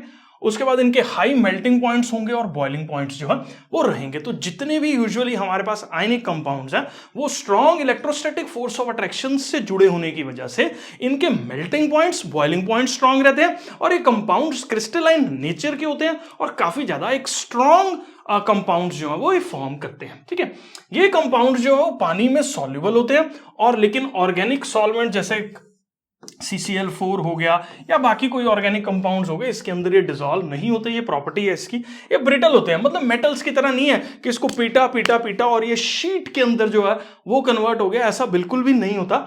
ये जैसे इसको हम लोग मारेंगे, बीट करेंगे, तो ये पर्टिकुलर कंपाउंड जो है वो हम लोगों के पास एक पाउडर फॉर्म में जो है वो चेंज हो जाते हैं, और हम लोगों के पास जो है ये इसलिए पीसेस में ये सॉलिड स्टेट्स के अंदर इलेक्ट्रिसिटी को बिल्कुल भी कंडक्ट नहीं करते। मतलब मैं NaCl अगर ओवरऑल की बात करूं तो there is no free electron in NaCl, क्योंकि Na का जो इलेक्ट्रॉन था वो क्लोरीन ने पकड़ा हुआ है, और क्लोरीन के पास जो इलेक्ट्रॉन है वो क्लोरीन के शेल के साथ जो वो बाउंडेड है, ऐसे फ्री इलेक्ट्रॉन नहीं है, तो इसलिए वो इलेक्ट्रिसिटी को कंडक्ट जो है वो नहीं करते हैं ये पर्टिकुलर स्पीशीज। लेकिन जैसे ही इनको हम लोग जो है वो मोल्टन स्टेट में लेके जाते हैं, हीट देते हैं, तो ये Na पॉजिटिव अलग कैटायन हो जाता है और ये एनायन हो जाता है, जिससे इलेक्ट्रिसिटी कंडक्ट जो है वो हो जाती है, या वाटर के अंदर इसको डिसॉल्व करके इलेक्ट्रिसिटी जो है ये कंडक्ट कर सकते हैं। लेकिन सॉलिड स्टेट्स में NaCl बिल्कुल भी इलेक्ट्रिसिटी को जो है वो कंडक्ट नहीं करता। मैं ज्यूम करके चल रहा हूं बेटा जी, ये जो है वो आपको क्लियर है। उसके बाद अगर बेटा जी हम लोग बात करते हैं तो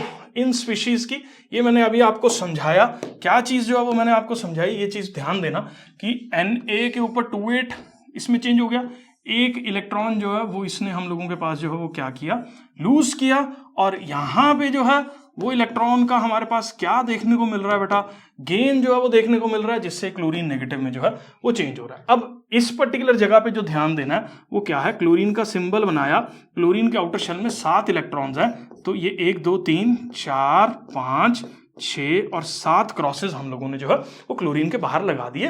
ये क्रॉसेस बेसिकली हमारे पास क्या रिप्रेजेंट कर रहे हैं, इलेक्ट्रॉन्स ऑफ क्लोरीन को जो है वो रिप्रेजेंट कर रहे हैं किस शेल के अंदर, आउटर शेल के अंदर जो है वो रिप्रेजेंट कर रहे हैं। ऐसी सोडियम की अगर मैं बात करूं तो सोडियम के आउटर शेल में यहां पे सिर्फ एक ही डॉट जो है वो लगाया गया, जो कि ये रिप्रेजेंट कर रहा है कि सोडियम के आउटर शेल में सिर्फ एक इलेक्ट्रॉन जो है वो प्रेजेंट है। अब होता क्या, ये सोडियम का इलेक्ट्रॉन जो है वो हम लोगों के पास यहां पे क्लोरीन के साथ जो है वो अटैच होगा और क्लोरीन को डोनेट कर देगा, और हम लोगों के पास जो है वो यहाँ पे सोडियम पॉजिटिव बनेगा और क्लोरीन पे एक नेगेटिव चार्ज आएगा, जिसको हमने एक स्क्वायर ब्रैकेट के अंदर जो है वो रखा हुआ है, और ये पर्टिकुलर कंपाउंड जो है वो एक दूसरे को क्या करेंगे, अट्रैक्ट जो है वो करेंगे। ऐसे ही यहाँ पे देखो मैं एक सेम चीज आपको करके बता रहा हूं, किस पर्टिकुलर कंपाउंड के साथ, मैग्नीशियम क्लोराइड के साथ।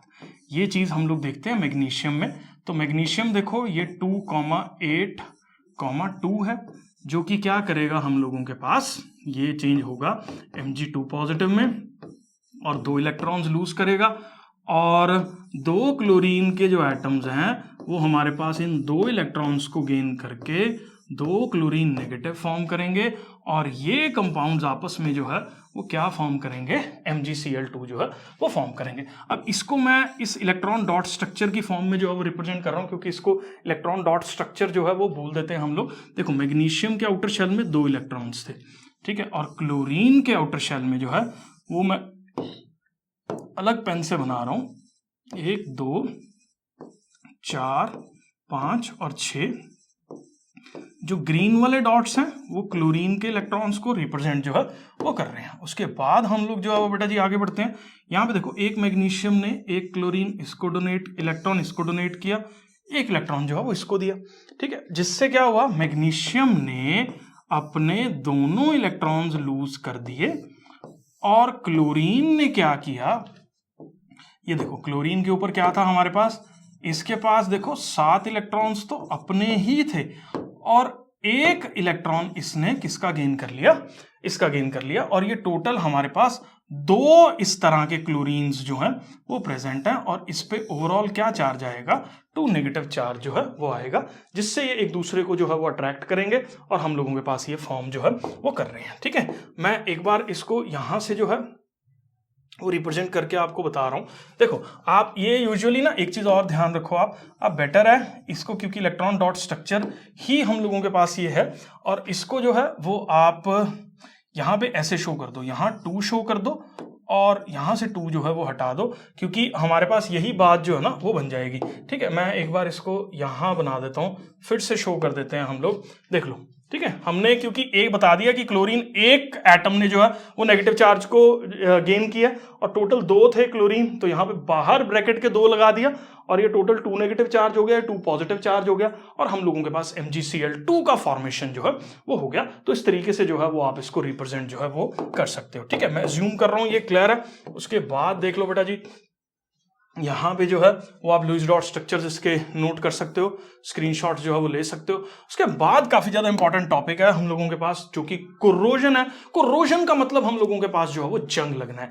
जंग कैसे लगता है, जंग के लिए जैसे अगर मैं आयरन की बात करूं ना, तो आयरन की अगर बात की जाए तो आयरन कैसे रस्ट होता है, इसके लिए 2 कंपोनेंट्स बहुत ज्यादा जरूरी हैं। एक हम लोगों के पास कंपोनेंट है ऑक्सीजन, और दूसरा है वाटर, और ये ऑक्सीजन और वाटर से रिएक्ट करके हम लोगों के पास Fe2O3.XH2O का फॉर्मेशन जो है वो कर रहा है, जिसको हम लोग जो है वो रस्ट बोल देते हैं। तो आयरन अगर रस्टिंग हो रही है या कोरोजन जो है वो आयरन का हो रहा है, तो हम लोगों के पास 2 ऐसी चीजें हैं, ऑक्सीजन और वाटर, अगर ये नहीं प्रेजेंट होगी या इनमें से एक भी नहीं प्रेजेंट होगी, तो आयरन का कोरोजन या आयरन को जंग जो है वो नहीं लगेगा, आयरन खराब जो है वो नहीं होगा। तो आयरन की रस्टिंग के लिए, आयरन की जो है वो कोरोजन के लिए हम लोगों के पास ऑक्सीजन और वाटर का प्रेजेंट होना बहुत ज्यादा जरूरी है, जिससे आयरन जो है वो हम लोगों के पास किस चीज में जो है वो कन्वर्ट हो रहा है, Fe2O3.XH2O के अंदर जो है वो कन्वर्ट हो रहा है, ठीक है। अब इनमें से एक भी चीज नहीं है तो आयरन को रस्ट जो है वो नहीं लगने वाली है। यही चीज जो है ना वो मैं आपके साथ डिस्कस कर रहा हूं इस पर्टिकुलर एक्टिविटी के माध्यम से। आप ध्यान से देखना जरा, ठीक है।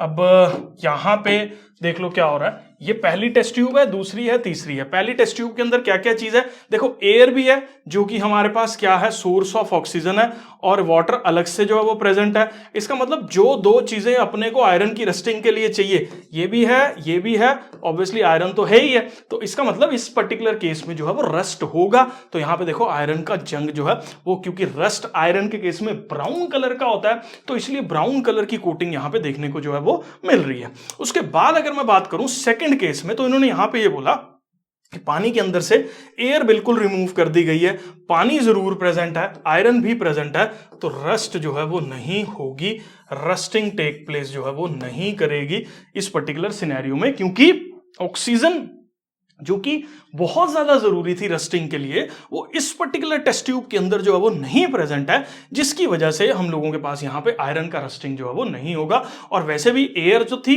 तो आपके दिमाग में आ रहा होगा एयर जो है वो यहां से एंटर कर सकती है, लेकिन इन्होंने यहां पे ऑयल की लेयरिंग जो है वो कर दी, जो कि प्रिवेंट कर रही है, किस चीज को प्रिवेंट कर रही है, एयर को वाटर में डिसॉल्व होने से रोक रही है। ठीक है, अब अगला लास्ट सिनेरियो जो है वो आप देखो, यहां पे ना हमने एनहाइड्रस क्या डाला हुआ है, CaCl2 जो है वो डाल रखा है। अब ये जो एनहाइड्रस CaCl2 होता है ना, ये क्या काम करता है, ये डिहाइड्रेटिंग एजेंट है, या इसको हम लोग बोलते हैं this is hygroscopic in nature. अब हाइग्रोस्कोपिक इन नेचर से मतलब हम लोगों के पास क्या है कि जो भी इसके अंदर वाटर कंटेंट जो है वो प्रेजेंट होगा ना, उस पर्टिकुलर वाटर कंटेंट को ये अपने पास क्या कर लेगा, एब्जॉर्ब जो है वो कर लेगा, अपने सरफेस पे एब्जॉर्ब जो है वो कर लेगा। मतलब एक चीज मेक श्योर यहां पे हो रही है, वो ये कि जो भी कैल्शियम क्लोराइड जहां पे प्रेजेंट है ना भाई, वहां पानी नहीं हो सकता, क्योंकि सारा पानी की अवेलेबिलिटी जो है वो कैल्शियम क्लोराइड ने अपने अंदर संभाल लिया है। पानी अब फ्रीली अवेलेबल नहीं है, जो कि यहां पे इस चीज का अवेलेबिलिटी ना होना, चाहे ऑक्सीजन हम लोगों के पास प्रेजेंट है, चाहे आयरन हम लोगों के पास प्रेजेंट है, लेकिन रस्टिंग जो है वो टेक प्लेस बिल्कुल भी नहीं जो है वो करेगी। मैं जूम करके चल रहा हूं बेटा जी, ये पर्टिकुलर फंडा जो है वो आपको क्लियर है। उसके बाद हम लोग यहां से इसको पढ़ लेते हैं। हाइग्रोस्कोपिक का मतलब मैंने आपको बता दिया, जो वाटर अब्सॉर्बिंग नेचर जो है वो रहती है एनहाइड्रस कैल्शियम क्लोराइड की, और दोनों चीजें जो है वो जरूरी हैं, अगर एक भी नहीं प्रेजेंट होगी तो रस्टिंग नहीं होगी। ये सारा फंडा जो है वो मैंने आपको समझा दिया है, स्क्रीनशॉट जो है वो आप ले सकते हो, और जिसको बोलते हैं आगे हम लोग जो है वो बढ़ रहे हैं, और हम लोग देखते हैं कि क्या तरीके से जो है वो चीजों को हम लोग प्रिवेंट कर सकते हैं, रस्टिंग को। अब देखो, सबसे पहला काम होता है एलॉय का, रस्टिंग को प्रिवेंट करने का या कोरोजन को जो है वो प्रिवेंट करने का। एलॉय से मतलब हम लोगों के पास क्या होता है कि हम ना क्या करते हैं, जो मेटल बहुत महंगा है जिसको हम लोग बर्दाश्त नहीं कर सकते, उसको दूसरे मेटल से कंबाइन कर लो, और कुछ साथ में नॉन मेटल से भी कंबाइन कर सकते हैं। तो इनके पर्टिकुलर रेशो के कॉम्बिनेशंस जो है ना, वो इवन रस्टिंग को जो है वो प्रिवेंट कर देते हैं। जैसे एलॉय होता क्या है, एक होमोजेनियस मिक्सचर है, मतलब आपको नहीं पता चलेगा। जैसे इवन आप ज्वेलरी भी लेते हो, जैसे 22 कैरेट ज्वेलरी ली, डायमंड में 18 कैरेट ज्वेलरी आप ले रहे हैं, तो उसके अंदर भी 6 पार्ट कॉपर जो है वो मिक्स कर रखा है गोल्ड के साथ, लेकिन थोड़ा बहुत कलर में डिफरेंसेस आते हैं, लेकिन ऐसा यूनिफॉर्म रहता है। यू कांट से कि ये एटम कॉपर का है, ये एटम गोल्ड का है, ये एटम इसका है, ये एटम इसका, you can't predict like that. ठीक है, तो ये इसीलिए होमोजेनियस मिक्सचर है। There are no separate boundaries जिसमें दो या दो से ज्यादा मेटल्स को एक दूसरे के साथ या इवन नॉन मेटल्स को एक दूसरे के साथ मेल्ट करके, डिसॉल्व करके जो है एक कॉम्बिनेशन का फॉर्मेशन जो है वो किया जाता है। कुछ बहुत इंपॉर्टेंट मेटल्स हैं जो आपको जो है वो जानने हैं यहां पे, और वो सबसे पहला मेटल इसके अंदर जो हम लोगों के पास आ रहा है, दैट इज ब्रास। ठीक है, तो ब्रास हम लोगों के पास किस किस से मिलकर बना हुआ है, ये हम लोगों के पास मिलकर बना हुआ है, एक तो जिंक होता है इसके अंदर, और दूसरा इसके अंदर जो है वो कॉपर होता है। ब्रॉन्ज और ब्रास में डिफरेंस रहता है। ब्रॉन्ज याद रखो, ब्रॉन्ज के अंदर टिन जो है वो होती है, ठीक है, और इसके अंदर कॉपर तो होता ही है। कॉपर काफी ज्यादा जरूरी है एलॉयज के अंदर, बहुत ज्यादा, इवन गोल्ड के अंदर भी कॉपर यूज हो रहा है, ब्रास के अंदर भी कॉपर यूज हो रहा है, ब्रॉन्ज के अंदर भी जो है वो कॉपर का इस्तेमाल हो रहा है। लेकिन सोल्डर के अंदर जो है वो क्या है, हमारे पास लेड है और टिन है। ठीक है, ये काफी ज्यादा एलॉय, लो मेल्टिंग पॉइंट रहता है इसका, जो कि इवन इलेक्ट्रिक जो स्विच बोर्ड्स के ऊपर छोटे छोटे सर्किट्स को जोड़ने का काम जो है ना, ये हम लोगों के पास रहता है इसका। सोल्डरिंग मशीन आती है जिससे हम लोग छोटे टांके जो है वो ब्रेड बोर्ड्स के ऊपर, जिसके अंदर छोटे सर्किट्स है, जैसे रिमोट वाले सिस्टम्स के ऊपर, टीवीज के अंदर जो सर्किट्स होते हैं, उनको जो है वो वेल्ड करने का काम जो है वो हम लोग करते हैं। ड्यूरा एल्यूमिनियम, तो नाम से हम लोग यहाँ पे कॉपर है और एल्यूमिनियम तो नाम से इसमें आ ही रहा है, तो ड्यूरा एल्यूमिनियम में हमारे पास कॉपर और एल्यूमिनियम जो है वो प्रेजेंट होता है। तो ये सारे के सारे जो एलॉयज हैं हम लोगों के पास प्रिवेंट कर रहे होते हैं, किस चीज को प्रिवेंट करते हैं, फॉर्मेशन ऑफ रस्ट्स को, कोरोजन को जो है वो प्रिवेंट करते हैं। मैं अज्यूम कर रहा हूं ये पर्टिकुलर चीज भी आपको जो है वो क्लियर है। अमेल्गम एक बहुत अच्छा कॉम्बिनेशन जो है वो मेटल्स का मरकरी के साथ रहता है, जिससे हम लोग जो है वो प्रिवेंट कर सकते हैं कोरोजन्स को। और इसकी एक बड़ी स्पेशल फीलिंग आती है अगर हम लोग सिल्वर का अमेल्गम की बात करें ना, तो कई बार कहते हैं लोग मैंने चांदी की फिलिंग जो है वो दांतों में करवा रखी है, तो दैट इज बेसिकली कि चांदी का मिक्सचर मरकरी के साथ जो है वो इवन डेंटल फिलिंग्स के अंदर जो है वो हमारे पास इस्तेमाल होता है। तो इसमें अलॉय बनता है मेटल का, किसके साथ, मरकरी के साथ जो है वो अलॉय बनता है, जिसको हम लोग अमेल्गम जो है वो बोल देते हैं। अब यहां पे जो बात कर रहे हैं आगे हम लोग गैल्वेनाइजेशन की, इस चीज को जो है वो आप ध्यान से समझ लेना। मान लीजिए ये आयरन का जो है वो पीस है हम लोगों के पास, हमने क्या किया, आयरन के ऊपर एक कोटिंग कर दी, बहुत पतली सी लेयर जो है वो लगा दी। किस चीज की लेयर जो है वो आयरन के ऊपर लगा दी, जिंक की लेयर जो है वो आयरन के ऊपर लगा दी। अब ये पतली जिंक की लेयर क्या करेगी, पहली चीज यहां पे दो चीजें यहां पे ध्यान देने वाली हैं। पहला, जिंक जो है वो आयरन से ज्यादा रिएक्टिव है, तो होगा क्या कि जब कभी भी रिएक्शन यहां पे मेटल के सरफेस के ऊपर स्टार्ट होगी होनी, तो जिंक उससे पहले रिएक्ट कर जाएगा। मतलब एक मेटल को बचाने के लिए हम लोग जिंक की बलि जो है वो दे रहे हैं। अगर जिंक यहां पे रहेगा तो इवन यहां पे अगर बीच में कहीं पे मिस भी हो रहा है या इवन कहीं पे गैप भी प्रेजेंट है जिंक का जो है, या जिंक नहीं भी है उस पर्टिकुलर जगह पे, तो भी रस्टिंग जो है वो टेक प्लेस नहीं करेगी, क्योंकि उस पर्टिकुलर जगह जहां पे गैप है उसके साइड वाला जिंक जो है वो ज्यादा रिएक्टिव होगा और आयरन की बजाय पहले वो खुद रिएक्ट करना जो है वो पसंद करेगा और आयरन को जो है वो प्रिवेंट कर लेगा। तो बहुत अच्छा एक ऑप्शन है, लेकिन काफी कॉस्टली यूजुअली रहता है, क्योंकि एक मेटल को बचाने के लिए हमें दूसरे मेटल की बलि जो है वो यहां पे देनी पड़ रही है। ठीक है, तो आगे जो है वो इसके अंदर हम लोग देखते हैं क्या लिखा हुआ है हम लोगों के पास। वो ये लिखा हुआ है कि एक मेथड है जिससे हम लोग प्रिवेंट कर सकते हैं कोटिंग को, और इसमें क्या करते हैं, थिन लेयर हम लोग लगा देते हैं। किस चीज की, जिंक की। तो गैल्वेनाइज्ड आर्टिकल्स जो है वो प्रोटेक्ट हो जाते हैं रस्ट से। जिंक कोटिंग जो है अगर कहीं से ब्रोकन भी होती है तो भी, क्योंकि जिंक जो है वो ज्यादा रिएक्टिव है आयरन से, जिस वजह से जो है वो हम लोगों के पास आयरन जो है वो रिएक्ट नहीं करता, और इसको जो है वो हम लोग इवन मॉइस्चर से, एटमॉस्फेरिक गैसेस से बचा सकते हैं। उसके बाद हम लोग बात करते हैं किस चीज की, स्टेनलेस स्टील की। तो स्टेनलेस स्टील हम लोगों के पास एक मिक्सचर है।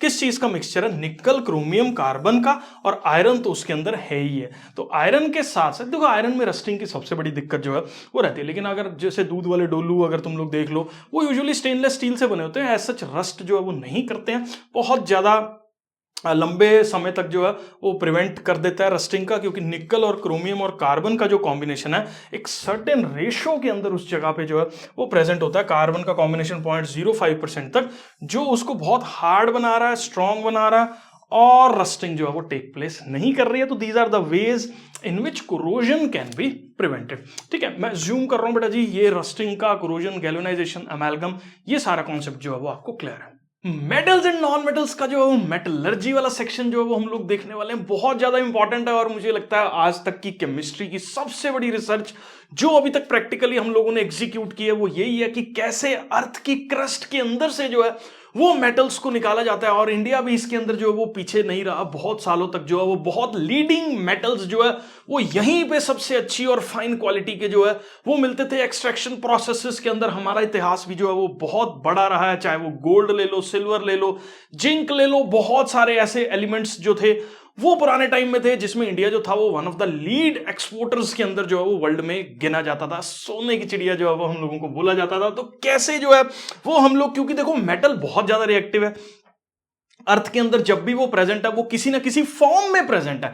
यूजुअली जो बहुत ज्यादा हाई रिएक्टिव मेटल्स होते हैं वो कार्बोनेट्स की फॉर्म में जो है वो मिलते हैं, जो मीडियोकर सेक्शन के एलिमेंट्स हैं, या मॉडरेटली रिएक्टिव जिनको हम लोग बोल देते हैं, वो यूजुअली जो है वो हम लोगों के पास ऑक्साइड्स की फॉर्म में जो है वो मिलते हैं। और जो लो रिएक्टिविटी के अंदर जो है वो लाई करते हैं वो ज्यादातर सल्फाइड्स की फॉर्म में जो है वो अर्थ के क्रस्ट के अंदर प्रेजेंट होते हैं। तो ये जिस फॉर्म में वो अर्थ क्रस्ट के अंदर जो है वो प्रेजेंट है, उस फॉर्म को जो है वो हम लोग मिनरल बोल देते हैं। मिनरल जो है वो यूजुअली उसी के लिए एक कंबाइंड फॉर्म किसी पर्टिकुलर मेटल की अर्थ के अंदर जिस फॉर्म में वो प्रेजेंट है उसको हम लोग मिनरल बोल देते हैं। तो सबसे पहले डेफिनेशन से जो है वो हम लोग लिख लेते हैं कि ये ब्रांच है साइंस की जो डील करती है एक्सट्रैक्शन मतलब निकाले जाने का मेटल का उसके रिस्पेक्टिव ओर के अंदर से। अब ओर और मिनरल्स हम लोगों के पास क्या चीज है, एक बाय वन अंडरस्टैंड करते हैं। तो मिनरल हम लोगों के पास क्या है, देखो नेचुरली अकरिंग केमिकल सब्सटेंस है जो नेचर के अंदर प्रेजेंट है और अर्थ की क्रस्ट के अंदर जो है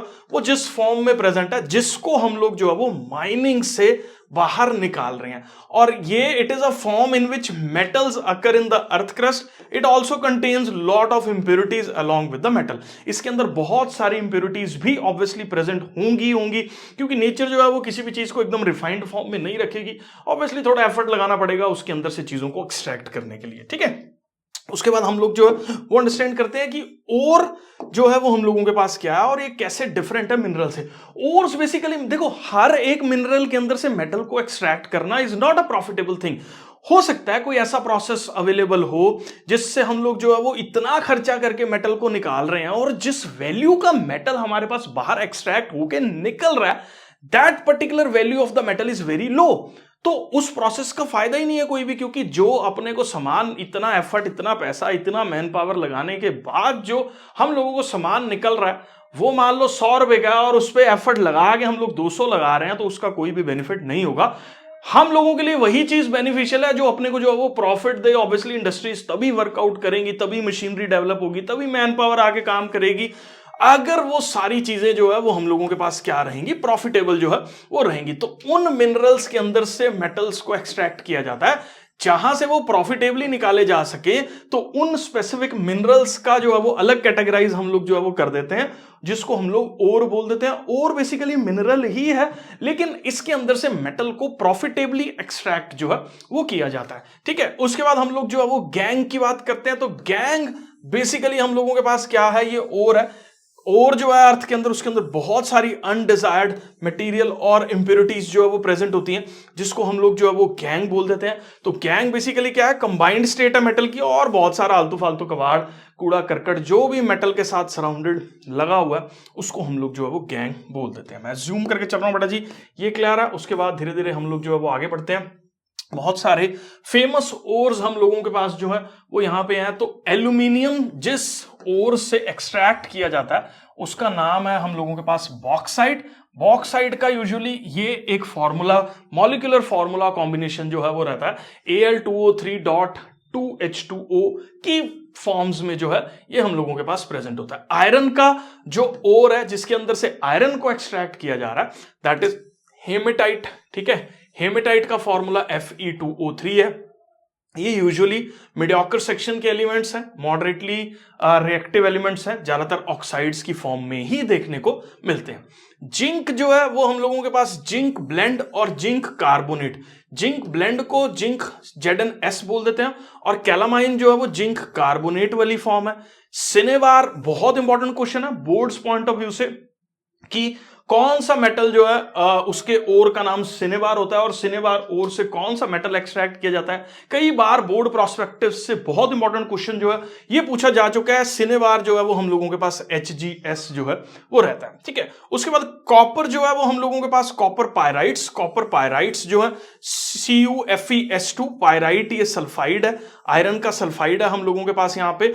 और मेलाचाइट जो है वो कॉपर का कार्बोनेट और कॉपर का ऑक्साइड की फॉर्म में जो हम लोगों के पास ओर प्रेजेंट होता है ये हम लोगों के पास कॉपर का मेलाचाइट जो है वो हो जाता है। तो ये काफी ज्यादा इंपॉर्टेंट नाम है जो आपको पता होने चाहिए पेपर पॉइंट ऑफ व्यू से। काफी बार जो है वो इनके ऊपर सवाल जो है वो पूछा गया तो आप जो है वो समझ सकते हैं, ठीक है। अब देखो हमारे पास यूजुअली जो है ये एक चार्ट है एनसीईआरटी के अंदर, ये फ्लो जो है वो बहुत अच्छे से एक्सप्लेन कर रखा है चीजों को जो है कि कंसंट्रेशन जो ओर है उसका कंसंट्रेशन ऑफ ओर करना।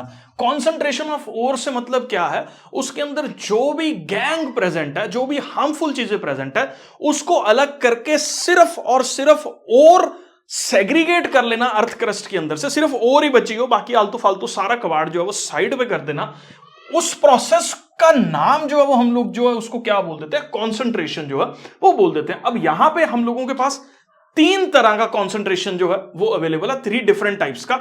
या तो बहुत ज्यादा हाईली रिएक्टिव एलिमेंट्स हैं, जैसे बहुत ज्यादा हाईली रिएक्टिव एलिमेंट्स कौन कौन से हैं, एक पोटाशियम हो गया, हम लोगों के पास सोडियम हो गया, ये बहुत ज्यादा हाईली रिएक्टिव एलिमेंट्स के अंदर जो है वो फॉल करते हैं। उसके बाद हम लोग अगर मीडियम रिएक्टिविटी के एलिमेंट्स को देखें तो मीडियम रिएक्टिविटी में आयरन हो गया, जिंक हो गया, एल्यूमिनियम हो गया, ये हम लोगों के पास मीडियम रिएक्टिविटी के एलिमेंट्स जो है वो होते हैं। उसके बाद लो रिएक्टिविटी के एलिमेंट्स के अंदर जैसे कि लेड हो गया हम लोगों के पास, सिल्वर हो गया हम लोगों के पास, तो ये सारे के सारे लो रिएक्टिविटी के मेटल्स जो है वो होते हैं। ठीक है, अब ये बोला जाता है कि जो भी हाई रिएक्टिविटी के मेटल्स है ना, उनको तो सिंपल उसके सॉल्ट के इलेक्ट्रोलिसिस से ही प्योर मेटल को जो है वो हम लोग ऑब्टेन कर लेते हैं। इलेक्ट्रोलिसिस के प्रोसेस को अभी हम लोग जो है वो देखने वाले हैं। ठीक है, तो मेन एक ही प्रोसेस रहता है, यूजुअली हाईली रिएक्टिव मेटल्स के सॉल्ट्स के अंदर से जो है वो एक इलेक्ट्रोलिसिस के प्रोसेस के थ्रू, इलेक्ट्रोलिसिस मतलब इलेक्ट्रिसिटी पास करके जो है वो हम लोग इन मेटल्स को अलग कर लेते हैं। फंडा एकदम सिंपल है, जैसे फॉर एग्जांपल सोडियम है, इसने इलेक्ट्रिसिटी गेन करी, सॉल्ट की फॉर्म में प्रेजेंट था और सोडियम की फॉर्म में जो है वो डिपॉजिट हो गया, मतलब हमने इलेक्ट्रिसिटी पास करनी है, तो जो भी आयन की फॉर्म में मेटल प्रेजेंट होगा ना वो अलग हो जाएगा, ये कहना चाह रहा है इस पर्टिकुलर स्टोरी के अंदर जो एनसीईआरटी में है। ठीक है, उसके बाद कॉन्सेंट्रेशन ऑफ ओर्स में मीडियम रिएक्टिविटीज की बात करें ना, तो मीडियम रिएक्टिविटी वाले एलिमेंट्स जो है या तो कभी कार्बोनेट्स की फॉर्म में जो है ये प्रेजेंट होते हैं, या ये कौन सी फॉर्म में प्रेजेंट होते हैं, सल्फाइड्स की फॉर्म में जो है वो प्रेजेंट होते हैं। इन दोनों को, जो भी ये कार्बोनेट्स वाले हैं या सल्फाइड्स वाले हैं ना, इसको हम लोग जो है वो किस फॉर्म के अंदर कन्वर्ट करते हैं, यूजुअली ऑक्साइड्स के अंदर जो है वो इसको हम लोग कन्वर्ट कर देते हैं। इन्हीं प्रोसेसेस को कैल्सिनेशन और रोस्टिंग नाम जो है वो दिया गया है। हम सारा कुछ जो है वो इसके अंदर अभी पढ़ेंगे कि कैल्सिनेशन क्या होता है, रोस्टिंग क्या होता है। ये प्रोसेस है जिससे sulphide ores are converted into oxides, और एक प्रोसेस है जिसमें carbonate ores are converted into oxides, उसको हम लोग जो है वो कैल्सिनेशन बोल देते हैं। उसके बाद अगर हम लोग बात करें मेटल्स लो रिएक्टिविटी सीरीज वाले, ये यूजुअली जो है वो सल्फाइड ओर्स की फॉर्म में प्रेजेंट होते हैं, जिसको हम लोग ऑक्साइड्स में कन्वर्ट करते हैं और उस प्रोसेस को रोस्टिंग जो है वो बोला जाता है। सारा डिटेल में जो है वो हम लोग देखने वाले हैं। और इसके बाद अगर मैं इसकी बात करूं तो सारे ओर्स को ऑक्साइड्स में चेंज करके फिर मेटल्स में रिड्यूस किया जाता है और प्योर मेटल जो है वो फॉर्म होता है। ठीक है, अब इसी को ना मैं यहां पे एक बार एक्सप्लेन कर देता हूं। जैसे फॉर एग्जांपल आप देखो ध्यान से जरा, हमारे पास एक मेटल है, ठीक है, एक फंडा समझाऊंगा उसी में सारा जो है वो तुम्हें क्लियर हो जाएगा। जैसे एक मेटल है हमारे पास, ओर है जिंक का कार्बोनेट। इस जिंक के कार्बोनेट को ना हम लोग जो है वो हीट करते हैं, किसके अंदर, एब्सेंस ऑफ एयर के अंदर। ठीक है, एब्सेंस ऑफ एयर के अंदर जब भी हम लोग इसको एब्सेंस ऑफ एयर के अंदर हीट करते हैं ना, तो ये पता किस में चेंज हो जाता है, जिंक के ऑक्साइड में, और साथ में जो है वो क्या, कार्बन डाइऑक्साइड। ठीक है, और ऐसे ही एक और एग्जांपल लेता हूं मैं, जैसे लेड का सल्फाइड है, इसको हम लोगों ने ऑक्सीजन की प्रेजेंस में क्या किया, हीट किया, और ये किस में चेंज हो गया, PbO में, और साथ में किस में चेंज हो गया, SO2 के अंदर चेंज हो गया। आपके सामने मैंने 2 केमिकल रिएक्शंस लिखी, और ये किसके अंदर हो रही है, प्रेजेंस ऑफ एयर के अंदर जो है ये रिएक्शन टेक प्लेस कर रही है। अब ध्यान देने वाली बात इसमें क्या है कि ये एक प्रोसेस एब्सेंस में हो रहा है, ये एक प्रोसेस प्रेजेंस में हो रहा है। प्रेजेंस में इसलिए हो रहा है क्योंकि ये मेटल जो है वो लेस रिएक्टिव है। ध्यान से सुनना, अगर ये मेटल लेस रिएक्टिव है और इसको मैं हवा में हीट करके जला रहा हूं, कोई फर्क नहीं पड़ रहा, ऑक्सीजन ही इसके साथ कंबाइन कर रही है, बाकी और इंप्योरिटीज से एयर के अंदर ये कंबाइन नहीं होता। हमारा मेन मोटिव होता है, चाहे हमारे पास कार्बोनेट की ओर है, चाहे हम लोगों के पास जो है वो सल्फाइड की ओर है, सबको अपने को जो है वो किसके अंदर चेंज करना है, ऑक्साइड्स के अंदर जो है वो चेंज करना है। चाहे हमारे पास कौन सी ओर हो, कार्बोनेट की ओर हो, चाहे मेरे पास कौन सी ओर हो, सल्फाइड की ओर हो, इन सब का प्रोसेस किसके अंदर चेंज करने का रहता है, ऑक्साइड के अंदर चेंज करने का रहता है। कारण क्या है, जैसे देखो फॉर एग्जांपल मैंने जिंक को ऑक्साइड में चेंज कर लिया, मैं एक कोई भी रिड्यूसिंग एजेंट डालूं, देखो मेरा मेन मोटिव तो मेटल को अलग करना है ना, ये लो हो गया मेटल अलग। क्या करा मैंने, ऑक्साइड में चेंज कर दिया, जैसे जिंक कार्बोनेट था, ऑक्साइड में चेंज करके मैंने उसके अंदर कोई भी रिड्यूसिंग एजेंट डाल के जिंक बना दिया। क्योंकि देखो मेन मोटिव मेरा जिंक बनाना है, ऑक्साइड को रिड्यूस करना बहुत आसान रहता है, इसीलिए चाहे सल्फाइड है चाहे कार्बोनेट है, उसको पहले हम लोग ऑक्साइड्स में रिड्यूस कर लेते हैं और फिर ऑक्साइड्स को फर्दर मेटल के अंदर चेंज करने के लिए अपने को कोई रिड्यूसिंग एजेंट जो है वो चूज करना है और उसके अंदर केमिकल रिएक्शन करा के यहां पे जैसे जिंक जो है वो हम लोगों ने फॉर्म कर दिया। तो ये प्रोसेस रहता है। अब इसके दो अलग अलग नाम दिए गए हैं। जो भी प्रोसेस हम लोगों के पास एब्सेंस ऑफ एयर के अंदर हीट करने का है, अब इसको एब्सेंस ऑफ एयर में क्यों हीट कर रहे हैं, क्योंकि मेरे को पता है जिंक जो है ना वो ज्यादा रिएक्टिव एलिमेंट है, या इसके ऊपर वाली सीरीज के जो कार्बोनेट्स हैं वो ज्यादा रिएक्टिव एलिमेंट्स हैं। ज्यादा रिएक्टिव एलिमेंट्स होंगे तो ऑक्सीजन के अंदर या एयर के अंदर और जो भी गैसेस प्रेजेंट है उसके साथ रिएक्ट होने की प्रोबेबिलिटी जो है वो उनकी रहेगी, जिससे अपने पास जिंक ऑक्साइड जो है, क्योंकि जो मेन मोटिव अपना कार्बोनेट हो सल्फाइड हो ऑक्साइड्स में चेंज करना है वो अचीव करना डिफिकल्ट हो जाएगा। ठीक है, तो इसीलिए हम लोग क्या करेंगे, जो हाईली रिएक्टिव एलिमेंट्स हैं वो एब्सेंस ऑफ एयर के अंदर करेंगे ताकि और इंप्योरिटीज का उस पर्टिकुलर रिएक्टिव मेटल से रिएक्ट करने की प्रोबेबिलिटी खत्म हो जाए और अपने पास एकदम हाईली प्योर ऑक्साइड जो है वो फॉर्म हो। क्योंकि कार्बोनेट को हीट करके कार्बन डाइऑक्साइड तो अलग निकल ही जानी है, ऑक्साइड्स अपने को चाहिए, वो अपने को जो है वो मिल जाएगा और कोई ऐसी प्रोबेबिलिटी नहीं है कि कोई और कॉम्बिनेशन या कोई और एलिमेंट जो है वो इससे रिएक्ट करके कुछ और जो है वो फॉर्म करेगा, क्योंकि एब्सेंस ऑफ एयर जो है वो हो रखी है। इसी प्रोसेस को हम लोग क्या बोलते हैं, कैल्सिनेशन जो है वो बोलते हैं, जिसके अंदर किसी मेटल कार्बोनेट को हम लोग हीट कर रहे हैं एब्सेंस ऑफ एयर के अंदर और मेटल ऑक्साइड्स के अंदर जो है वो चेंज किया जा रहा है, उस प्रोसेस को हम लोग जो है वो कैल्सिनेशन बोल देते हैं। उसके बाद हम लोग बात करें सल्फाइड ओर्स की, तो सल्फाइड ऑक्सीजन से रिएक्ट कर रहा और ये प्रेजेंस ऑफ एयर के अंदर जो है, जैसे वो होता है ना अपना तंदूरी काम करना, पूरा का पूरा वही तंदूरी काम कर रखा है, एकदम रोस्ट कर रखा है इस चीज को, और इस प्रोसेस को हम लोग जो है वो क्या बोल देते हैं, रोस्टिंग जो है वो बोल देते हैं। ये हम लोग इसलिए कर पा रहे हैं क्योंकि ऑक्सीजन की प्रेजेंस के अंदर जो है ये PbO में कन्वर्ट हो जाता है, साथ में SO2 के अंदर जो है वो कन्वर्ट हो जाता है, और क्योंकि ये लेस रिएक्टिव एलिमेंट है तो कुछ और फॉर्म होने की प्रोबेबिलिटी हमारे पास कम रहती है। अब जब मेरा मोटिव अचीव हो गया, मेरे ऑक्साइड्स, मेरे कार्बोनेट्स और मेरे सल्फाइड्स सारे के सारे मैंने ऑक्साइड्स में चेंज कर दिए, उसके बाद हम लोग एक्सट्रैक्शन के प्रोसेस में क्या करेंगे, कोई रिड्यूसिंग एजेंट चूज करेंगे। कोई रिड्यूसिंग एजेंट चूज करके हम लोग उसको जिंक में और कार्बन मोनोऑक्साइड में यहां पे जैसे हमने चेंज कर दिया, या कोई भी और रिड्यूसिंग एजेंट जो है वो हम लोग इस्तेमाल कर सकते हैं और इसके अंदर जो है वो हम लोग इसको चेंज कर देंगे। मैं अज्यूम कर रहा हूं फंडा ये वाला सारा क्लियर है, बाकी 1 बाय 1 करके जो है वो हम लोग डिस्कस कर लेते हैं, उसके बाद हम लोग आगे बढ़ेंगे। अब देखो हमारे पास क्या है, इन सारे एलिमेंट्स का जो टॉप रिएक्टिविटीज वाले थे, लोअर रिएक्टिविटीज वाले थे, मिडिल सेक्शंस वाले थे, मैंने सारे समझा दिए 1 by 1 line to line. NCERT से जो है वो इसको देख लेते हैं और सारी केमिकल रिएक्शन जो है वो हम लोग कर लेते हैं। तो देखो रिएक्टिविटी सीरीज हम लोगों के पास ये है, पोटेशियम सबसे ज्यादा रिएक्टिव एलिमेंट्स में से है, सोडियम भी सबसे ज्यादा रिएक्टिव एलिमेंट्स में से है, ये मिडिल सेक्शन की जो है वो मॉडरेटली रिएक्टिव एलिमेंट्स में आ जाते हैं, और ये लो रिएक्टिव एलिमेंट्स के अंदर जो है वो आ जाते हैं ये लास्ट के। जो भी टॉप रिएक्टिविटी सीरीज के अंदर आते हैं वो हाईली रिएक्टिव एलिमेंट्स जो है वो बोले जाते हैं। ये कभी भी फ्रीली एग्जिस्टिंग स्टेट्स के अंदर नहीं प्रेजेंट होते क्योंकि बहुत ज्यादा रिएक्टिव है। मिडल वाले जो है वो मॉडरेटली रिएक्टिव है, और लास्ट वाले जो है वो हम लोगों के पास इवन कई बार फ्री स्टेट के अंदर भी देखने को मिल जाते हैं कुछ कुछ प्लेसेस पे, जहां पे जिसको बोलते हैं ये रिएक्शंस जो है वो इनकी टेक प्लेस नहीं करी हुई। अब एक एक करके देखते हैं कि जो लो रिएक्टिविटी सीरीज वाले हैं वो मैंने आपको अभी बताया। एक चीज आप समझ लो, लो रिएक्टिव सीरीज वाले जो है वो ज्यादातर अनरिएक्टिव होते हैं, और किस फॉर्म में प्रेजेंट होते हैं ये चीज याद रखो। ये जो है, ये देखो, ये जो ज्यादातर वर्ड यूज कर रहा हूं सारे नहीं है, मेजोरिटी है, ठीक है। बहुत सारे जो है वो मेन सल्फाइड्स की फॉर्म में जो है वो प्रेजेंट है। सल्फाइड का फंडा मैंने आपको समझा ही दिया कि जो भी सल्फाइड है ना उसकी रोस्टिंग होनी ही होनी है, मतलब उसको ऑक्सीजन, क्योंकि देखो हर एक को सल्फाइड हो कार्बोनेट हो चेंज किस में करना है अपने को, ऑक्साइड में चेंज करना है। लो जी, ऑक्साइड के अंदर जो है वो इसको हमने चेंज कर दिया, और साथ में सल्फर डाइऑक्साइड जो है वो हम लोगों के पास रिलीज हो रही है, ठीक है। तो जब भी हम लोग जो है, और इस प्रोसेस को हम लोग अपने पास जो है वो क्या बोल रहे हैं, रोस्टिंग जो है वो हम लोग इस प्रोसेस को बोल रहे हैं। तो होता क्या है, सिनेबार जो कि ओर है मरकरी का, उसको हीट किया जाता है एयर के अंदर और उसको किस में चेंज किया जाता है, ऑक्साइड्स मरकरी के ऑक्साइड के अंदर जो है वो चेंज किया जाता है। अब देखो आगे फर्दर मरकरी के ऑक्साइड को अपने को रिड्यूस करना है, इसको रिड्यूस करने का या तो कार्बन डाल दो, नहीं तो इसमें कार्बन खराब क्यों करनी है, सिंपल और हीट कर दो।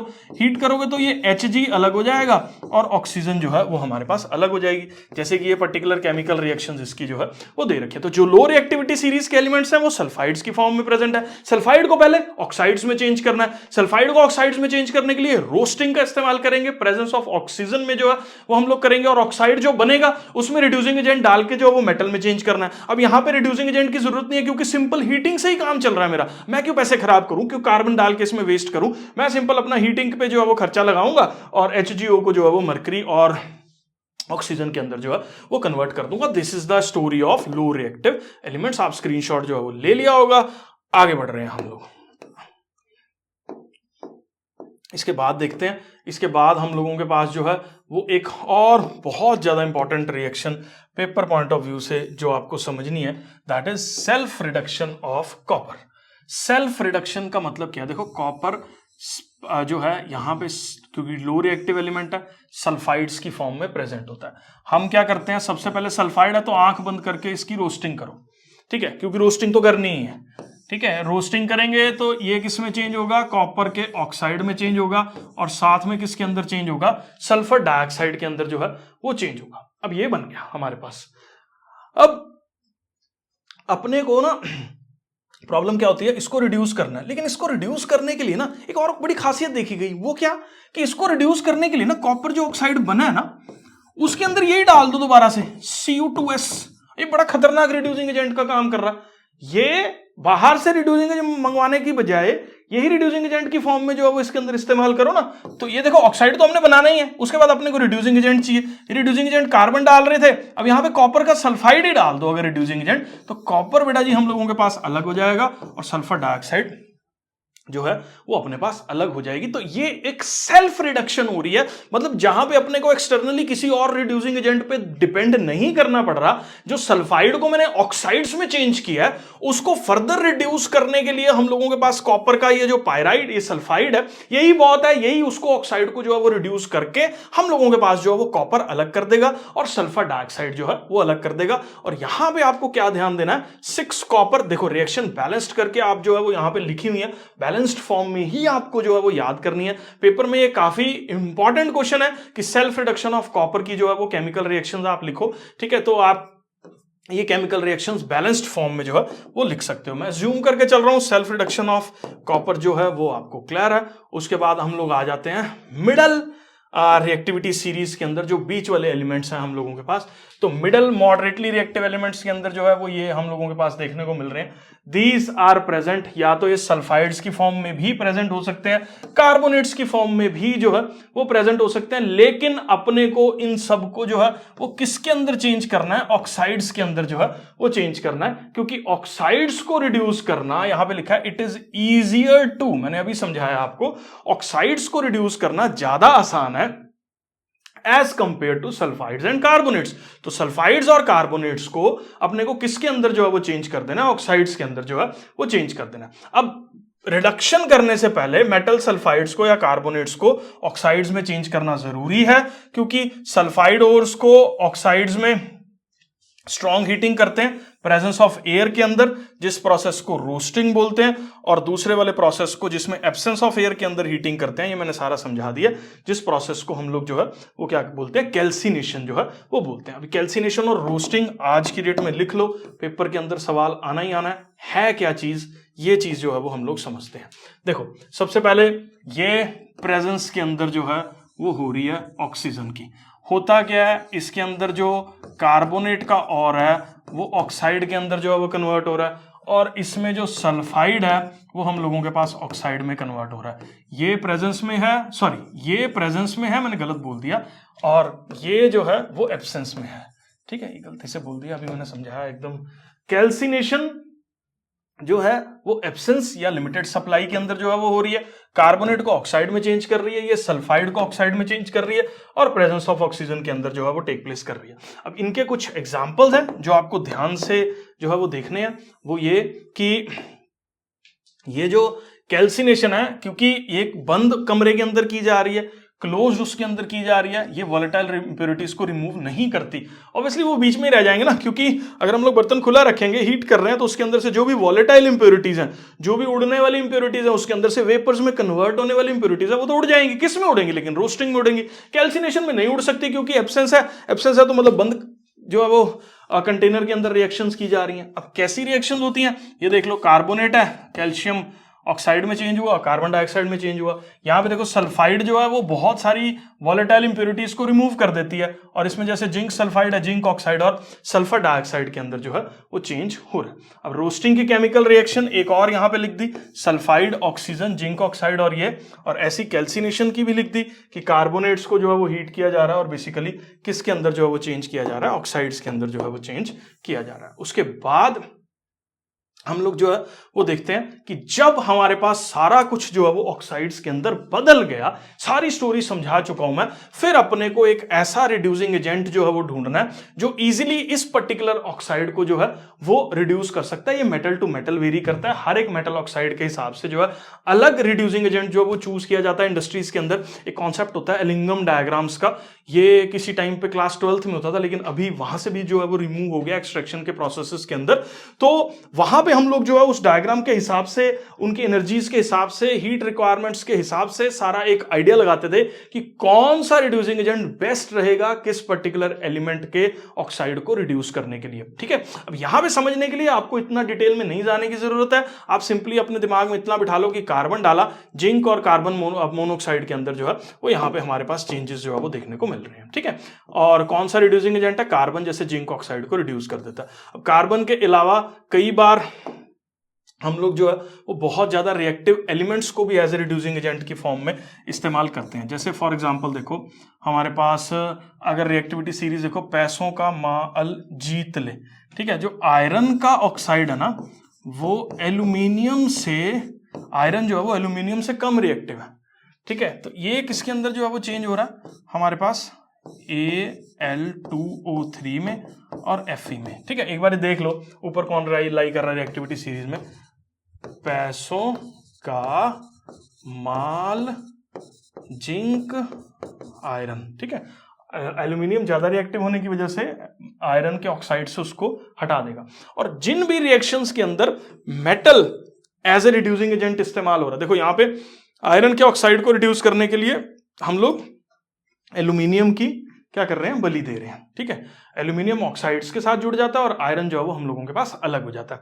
और जहां पे भी इस तरह की केमिकल रिएक्शन टेक प्लेस करती है, जहां पे metal as a reducing agent का काम जो है वो कर रहा है, इन कैटेगरीज ऑफ रिएक्शंस के लिए हम लोग, जैसे ये वाला एग्जांपल हमने लिया, इनको हम लोग थर्माइट रिएक्शंस भी बोल देते हैं। ठीक है, मैं ये जो है ना यहां पे सारा लिखा हुआ है, तो यहां पे देखो कि these reactions are known as, इनको हम लोग क्या बोलते हैं, बहुत इंपॉर्टेंट क्वेश्चन है, थर्माइट रिएक्शन जो है वो बोल देते हैं। जैसे आयरन का ऑक्साइड, एल्यूमिनियम डाला, एल्यूमिनियम अलग, सॉरी आयरन अलग, हीट अलग, ये सारा कुछ जो है वो रिलीज हो रहा है। तो काइंड ऑफ एक डिस्प्लेसमेंट रिएक्शन है जो बहुत ज्यादा इवन एक्सोथर्मिक इन नेचर जो है वो होती है, और जो इवन अमाउंट इसका हीट का रिलीज हो रहा होता है वो मेटल जो रिलीज होता है उसको मेल्ट कर देती है। ठीक है, तो आप इसको समझ लो एकदम सिंपल ध्यान से कि आयरन का ऑक्साइड है, एल्यूमिनियम हम लोग इस्तेमाल कर रहे हैं, केमिकल रिएक्शन हमने करवाई, आयरन में चेंज हुआ, एल्यूमिनियम का ऑक्साइड बना और बहुत ज्यादा हीट रिलीज हुई। जो हीट रिलीज हुई वो इतनी ज्यादा थी कि उसने आयरन को मेल्ट कर दिया। तो कई बार कहीं पे वेल्डिंग जॉइंट्स वगैरह करने हैं हमने, जैसे रेलवे ट्रैक्स आयरन के बने हुए हैं, वहां पे ऑक्साइड्स की लेयर आ गई है, या उसको हमने जो है वो नॉट ऑक्साइड्स की लेयर आ गई है, उसको हमने जो है वो वेल्ड करना है, तो वहां पे हम लोग जो है वो इनके पाउडर्स का इस्तेमाल करके एल्यूमिनियम से केमिकल रिएक्शंस करवाते हैं। इतनी ज्यादा हीट रिलीज होती है कि आयरन जो है वो प्रोड्यूस होता है और मेल्ट कर जाता है। तो कहीं पे भी क्रैक्स को हम लोग जो है वो फिल करने का काम इस पर्टिकुलर जगह पे थर्माइट रिएक्शन के थ्रू जो है वो करते हैं। ठीक है, ये जो है वो आपको क्लियर है। उसके बाद हम लोगों के पास कुछ और केमिकल रिएक्शंस है जहां पे metals as a reducing agent के तौर पे जो है वो इस्तेमाल किए जा रहे हैं। जैसे यहां पे देखो मैंगनीज का ऑक्साइड है और एल्यूमिनियम इसके अंदर डाला, मैंगनीज अलग हो गया, एल्यूमिनियम की बलि दे दी हमने, एल्यूमिनियम को ऑक्सीजन के साथ यहां पे अटैच कर दिया और बहुत ज्यादा अमाउंट ऑफ हीट जो है इस पर्टिकुलर जगह पे रिलीज हुई। बाकी इसके अंदर टॉपिक के अंदर ये जो थर्माइट रिएक्शन वाला कॉन्सेप्ट है ये पेपर पॉइंट ऑफ व्यू से बहुत ज्यादा इंपॉर्टेंट है और मैं अज्यूम करके चल रहा हूं बेटा जी ये फंडा सारा क्लियर है। उसके बाद हम लोग जो है वो बात करते हैं कि जो टॉप नॉच के एलिमेंट्स हैं, जो बहुत ज़्यादा जो है वो ऊपर की साइड पे लाई कर रहे हैं, बहुत ज़्यादा रिएक्टिव हैं, वो कैसे जो है वो हम लोगों के पास प्रोसेसेस को दे रहे हैं। मैंने ऑलरेडी समझाया कि किस तरह से रिएक्शंस जो है वो टेक प्लेस करती हैं। तो मेटल्स जो कि हाई रिएक्टिविटी सीरीज के अंदर प्रेजेंट है, they can not be obtained from the compounds by heating with carbon. मतलब उनके अंदर ये प्रोसेसेस पूरे करने पॉसिबल नहीं है। मतलब आप इवन सोडियम के ऑक्साइड को कार्बन से रिड्यूस नहीं कर सकते। मैंने आपको बोला ना कि क्लास 12th के अंदर पहले टॉपिक था लिंगम डायग्राम का, जिसमें कौन सा ऑक्साइड का जो है वो कौन सी चीज के साथ रिड्यूस होगा, वहां से हम लोग जो है वो सिलेक्शन करते हैं। कार्बन हर जगह इस्तेमाल नहीं होता। तो कार्बन की एक शॉर्टकमिंग होगी क्या क्या कि कार्बन जो है वो इट कैन नॉट रिड्यूस, ये रिड्यूस नहीं कर सकता। किस चीज को? कार्बन की औकात नहीं है कि सोडियम के ऑक्साइड को मैग्नीशियम, कैल्शियम, एल्यूमिनियम के ऑक्साइड्स को जो है वो रिड्यूस कर दे, क्योंकि इन एलिमेंट्स का जो बॉन्ड बना हुआ है ना ऑक्सीजन के साथ, वो बहुत स्ट्रांग है। कार्बन की प्रेजेंस में या कार्बन के लालच में ऑक्सीजन इन मेटल्स को छोड़ के जो है वो नहीं जा रही, क्योंकि मेटल भाई इलेक्ट्रॉन प्रोवाइड कर रहे हैं, इलेक्ट्रॉन पूरा दे के रखे हुए हैं, और ये तो शेयरिंग करने वाला है कार्बन जो है, तो उस चीज का जो है वो बहुत ज्यादा प्रॉब्लम रहता है, इसलिए ये इसके साथ रिएक्शन जो है वो नहीं करते। तो अब ये क्वेश्चन आता है कि ये कैसे रिएक्ट कर रहे हैं? ये भैया इनको इलेक्ट्रॉन ही चाहिए, सोडियम और इनको। तो ये बेसिकली क्या है कि कोई भी सॉल्ट फॉर्म ली हमने, तो सोडियम पॉजिटिव है, इलेक्ट्रिसिटी पास करी, सोडियम जो है वो हम लोगों के पास अलग हो जाएगा, ठीक है। क्लोरीन नेगेटिव है, ये क्या करता है, chlorine half chlorine gas release हो रही होती है और एक इलेक्ट्रॉन जो है वो निकल रहा होता है। तो ये एनोड और कैथोड पे ये रिएक्शंस जो है वो टेक प्लेस करती हैं। यहां पे क्या हुआ, हमारे पास एक गेन ऑफ इलेक्ट्रॉन हो रहा है, यहां पे हम लोगों के पास लॉस ऑफ इलेक्ट्रॉन हो रहा है। यही इलेक्ट्रॉन इधर जाके सोडियम को जा रहा है, और ये जो सोडियम का इलेक्ट्रॉन है, सोडियम कौन सा इलेक्ट्रॉन गेन कर रहा है? जो क्लोरीन रिलीज कर रहा है। तो क्लोरीन ने इलेक्ट्रॉन रिलीज किया, सोडियम ने इलेक्ट्रॉन गेन किया, सोडियम अलग बन गया, क्लोरीन गैस अलग बन गई। तो इस तरीके से जो मेटल है ऑब्वियसली कहां पे डिपॉजिट हो रहा है? देखो कैथोड पे डिपॉजिट हो रहा है। कैथोड पे क्यों डिपॉजिट हो रहा है? क्योंकि कैथोड पे एक इलेक्ट्रोकेमिकल रिएक्शन टेक प्लेस कर रही है, जिसने सोडियम पॉजिटिव को फिर से सोडियम के अंदर जो है वो चेंज कर दिया, और हम लोगों के पास जो है वो कैथोड के ऊपर जो है वो मेटल का डेपोजिशन जो है वो हो गया। और जबकि क्लोरीन गैस कहां पे रिलीज हो रही है? हमारे पास एनोड पे जो है वो क्लोरीन गैस रिलीज होती है। तो इस पर्टिकुलर तरीके से हम लोग बहुत ज्यादा हाईली रिएक्टिव एलिमेंट्स को इलेक्ट्रोलिसिस करते हैं। कार्बन से रिडक्शंस जो है वो इनके नहीं होते, इलेक्ट्रिसिटी जो है वो यूज करनी पड़ती है। तो इस पर्टिकुलर तरीके से केमिकल रिएक्शन जो है वो टेक प्लेस कर रही है। उसके बाद बेटा जी हम लोगों के पास एक लास्ट टॉपिक है, जिसको हम लोग रिफाइनिंग ऑफ द मेटल्स जो है वो बोल देते हैं। देखो सारा रिडक्शंस जो है वो हो गया, कार्बन से रिड्यूस कर दिया या मेटल से कर दिया या कोई और से रिड्यूस कर दिया, स्टिल अभी जो हमारे पास एलिमेंट निकल के आया ना वो 100% प्योर नहीं है। उसके अंदर स्टिल कुछ ना कुछ ऐसी इंप्योरिटीज जो बिल्कुल साथ चिपकी हुई हैं, वो जो है वो नहीं निकल पाई हैं। वो कैसे निकलेंगी? हम लोगों के पास एक प्रोसेस रहता है जिसको हम लोग क्या बोलते हैं, रिफाइनिंग जो है वो बोलते हैं।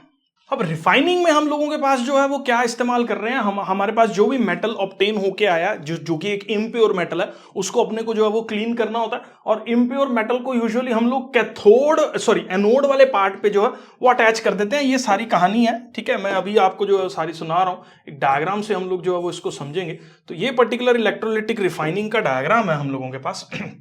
फंडा मैं बता देता हूं आपको। फंडा हम लोगों के पास क्या बोलता है कि जो ये अटैच किया हमने, this is our impure metal, जिसकी रिफाइनिंग अपने को जो है वो करनी है, जिसके अंदर अभी इंप्योरिटीज जो है वो प्रेजेंट है। और एक यहां पे पतली सी स्ट्राइप ले लेते हैं हम लोग, बहुत पतली, ठीक है, जो कि प्योर मेटल की है, ठीक है। ये हम लोगों के पास यहां पे क्या है, प्योर है। तो प्योर को हमने जो है वो कैथोड पे अटैच कर दिया, और जो एनोड है उसके ऊपर हम लोगों ने जो है वो इम्प्योर एलिमेंट जो है वो अटैच कर दिया। एक कॉमन सा सॉल्ट इनका सेलेक्ट कर लिया। जैसे अभी हम लोग यहाँ पे इलेक्ट्रोलिटिक रिफाइनिंग देख रहे हैं कॉपर की, तो क्योंकि देखो इलेक्ट्रिसिटी एक सॉल्यूशन के अंदर से ही पास करेगी, खाली दो रॉड्स के अंदर से इलेक्ट्रिसिटी पास नहीं करेगी, क्योंकि सर्किट कंप्लीट नहीं होगा। तो एक मीडियम अपने को चाहिए ताकि इस पूरे सर्किट के अंदर पूरा का पूरा करंट जो है वो फ्लो कर सके। तो ये जो मीडियम हम लोग यहाँ पे चूज करते हैं, that particular medium is aqueous का कॉपर सल्फेट, ठीक है। इसको जो है वो मैं ना ये यहां की बजाय, क्योंकि यहां बाकी केमिकल रिएक्शंस जो है वो हम लोग लिखने वाले हैं, ठीक है, इसको मैं यहां पे लिख देता हूं कि ये कौन से वाला जो है वो सॉल्यूशन हमने चूज किया है, कॉपर सल्फेट का एक्वस सॉल्यूशन जो है वो चूज किया। अब हुआ क्या या केमिकल रिएक्शन कैसे टेक प्लेस की। जैसे ही हमने ये की क्लोज की तो ये देखो ये सर्किट पूरा का पूरा कंप्लीट है, क्योंकि इसके बीच में आयंस हैं जो कि इलेक्ट्रिसिटी को जो है वो पास करवाएंगे। अब होगा क्या, इस कॉपर के अंदर जो भी हमारे पास क्या प्रेजेंट है, Cu2 पॉजिटिव प्रेजेंट है और सल्फेट प्रेजेंट है। अब होगा क्या, ध्यान से देखना इस चीज को, ये जो कॉपर है कौन से वाला Cu2 पॉजिटिव, ये इस इलेक्ट्रॉन जो है वो इस सर्किट के अंदर ऐसे फ्लो कर रहे हैं, यहां पे रॉड पे आएगा, 2 इलेक्ट्रॉन्स को गेन करेगा और खुद किस में चेंज हो जाएगा, कॉपर के अंदर चेंज हो जाएगा। मतलब फाइनली यहां पे देखने को क्या मिलेगा कि इस पर्टिकुलर जगह पे आके कॉपर का जो है वो डेपोजिशन हो गया, कॉपर जो है वो जुड़ गया।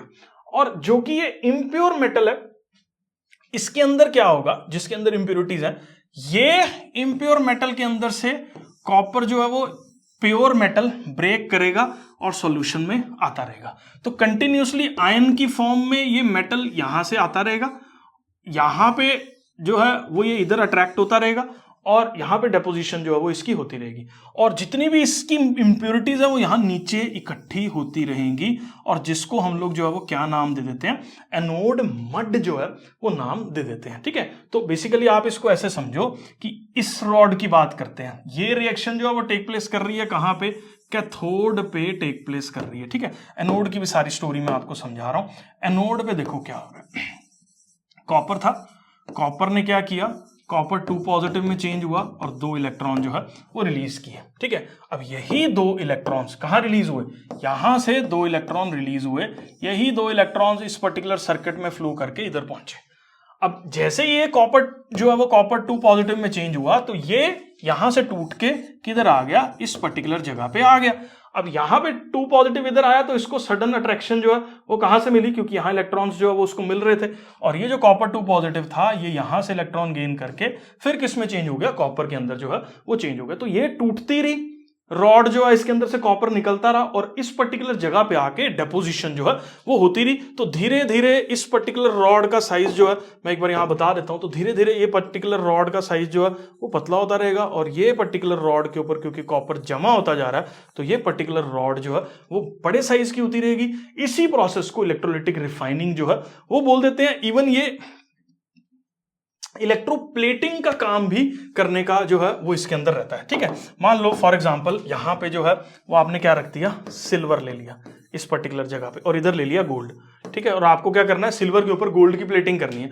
तो ये प्रोसेस अच्छा है। ठीक है, यहां से इलेक्ट्रॉन फ्लो करेंगे, ये इधर जाएगा, गोल्ड इसके ऊपर जो है वो डिपॉजिट होना शुरू हो जाएगा। तो इस तरीके से ये एक प्रोसेस रहता है इलेक्ट्रोप्लेटिंग का, जो इसी फिनोमिना पे बेस्ड है। बट अभी हम लोग जो है वो इलेक्ट्रोलाइटिक रिफाइनिंग कर रहे हैं, और इलेक्ट्रोलाइटिक रिफाइनिंग में जो भी हमने करंट पास किया है तो प्योर मेटल जो है वो एनोड से निकल के जो है वो इलेक्ट्रोलाइट के अंदर पहले डिसॉल्व होता है, फिर प्योर मेटल जो है वो कैथोड पे जाके डिपॉजिट हो जाता है। यही सेम स्टोरी, जिस जो इंप्योरिटीज होती हैं वो नीचे एनोड मड के साथ जो है वो इकट्ठी हो जाती हैं। ठीक है, और मुझे लगता है ये चैप्टर जो है वो हम लोगों के पास खत्म है। मैंने सारा का सारा one shot metals and non metals का आप लोगों के साथ जो है वो डिस्कस कर लिया। होप आपको ये वीडियो जो है वो पसंद आया होगा। लाइक कर दें, चैनल को सब्सक्राइब कर दें और सपोर्ट करते रहे, ताकि मोटिव बना रहे इस चैनल पे जो है वो बहुत सारे और वीडियोस लेके आने का।